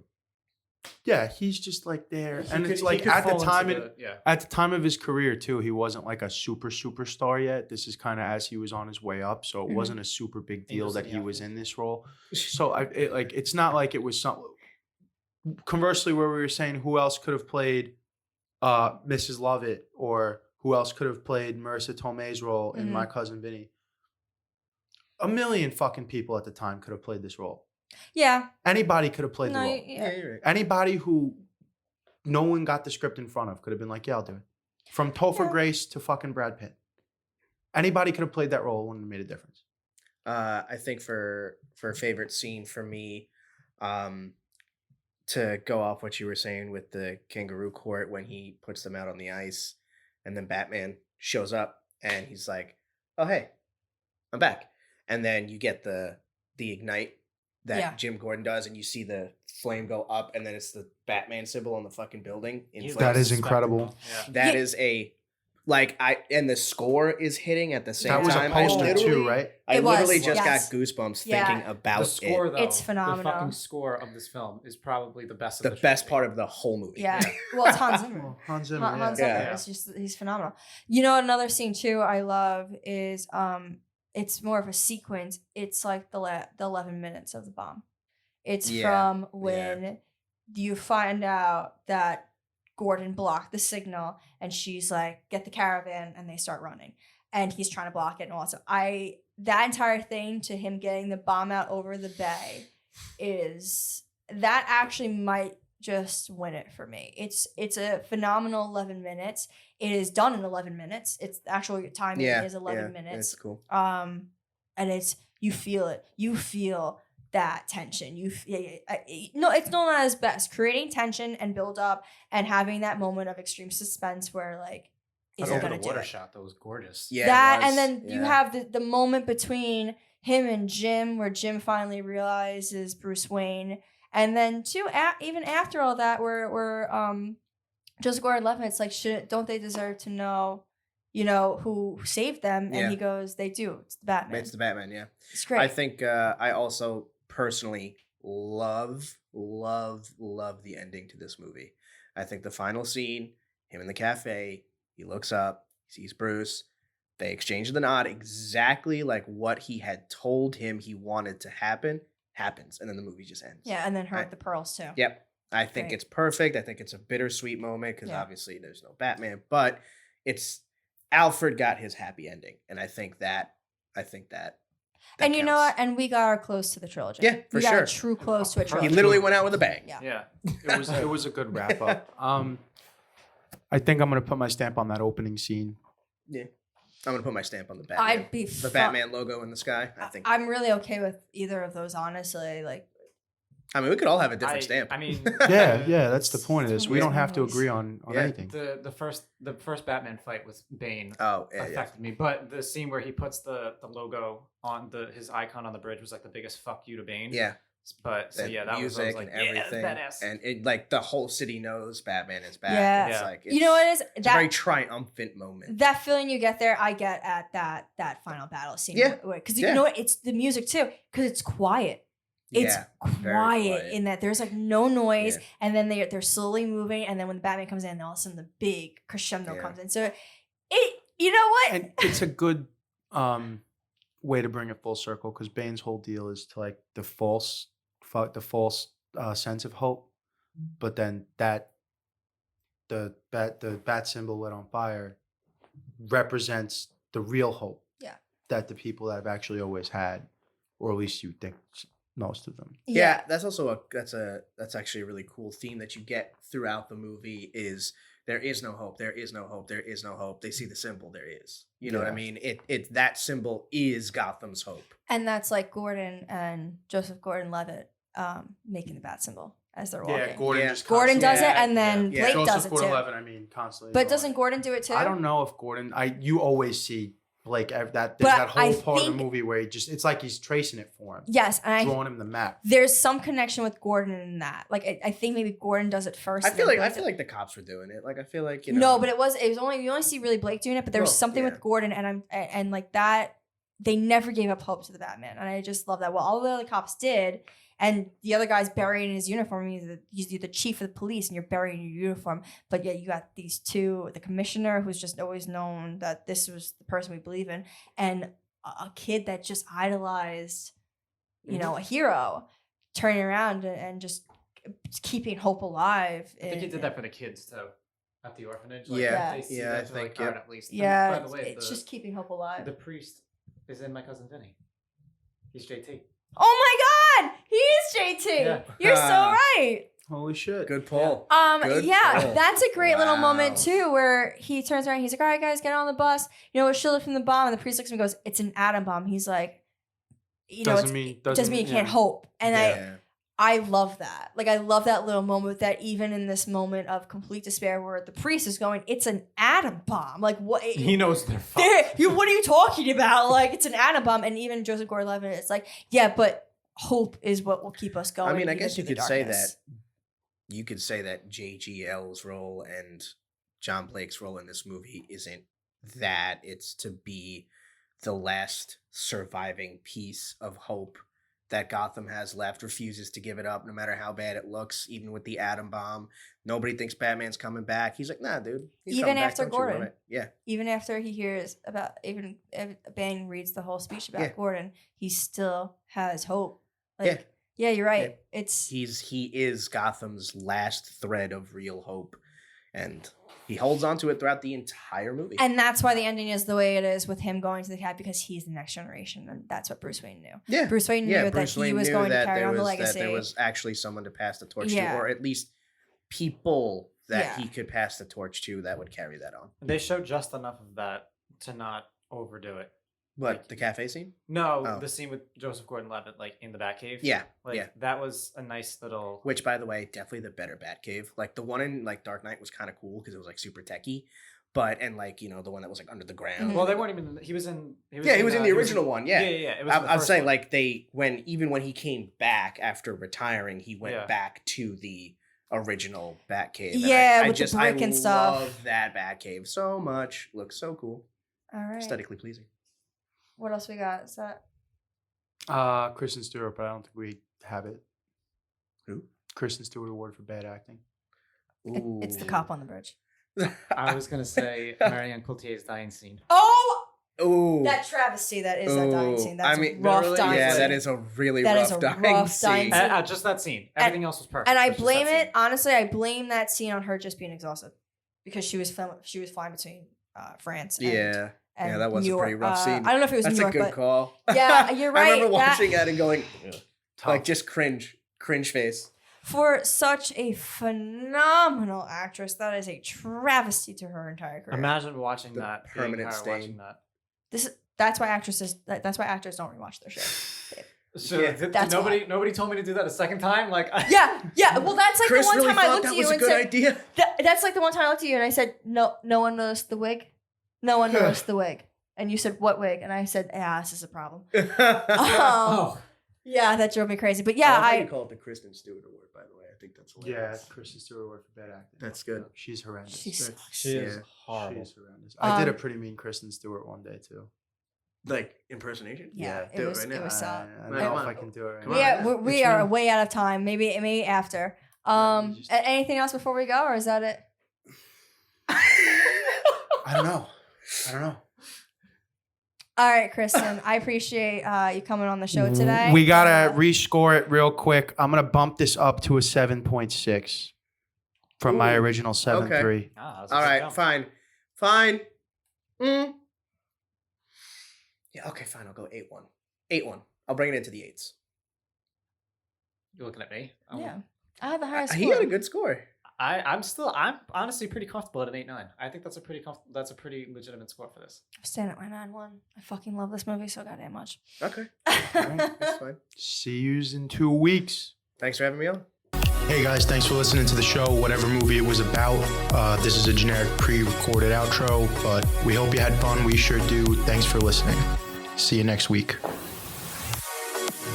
And the only prescription is more cowbell. We will not go quietly into the night. Stay gold, pony boy. I will not die sober. Get the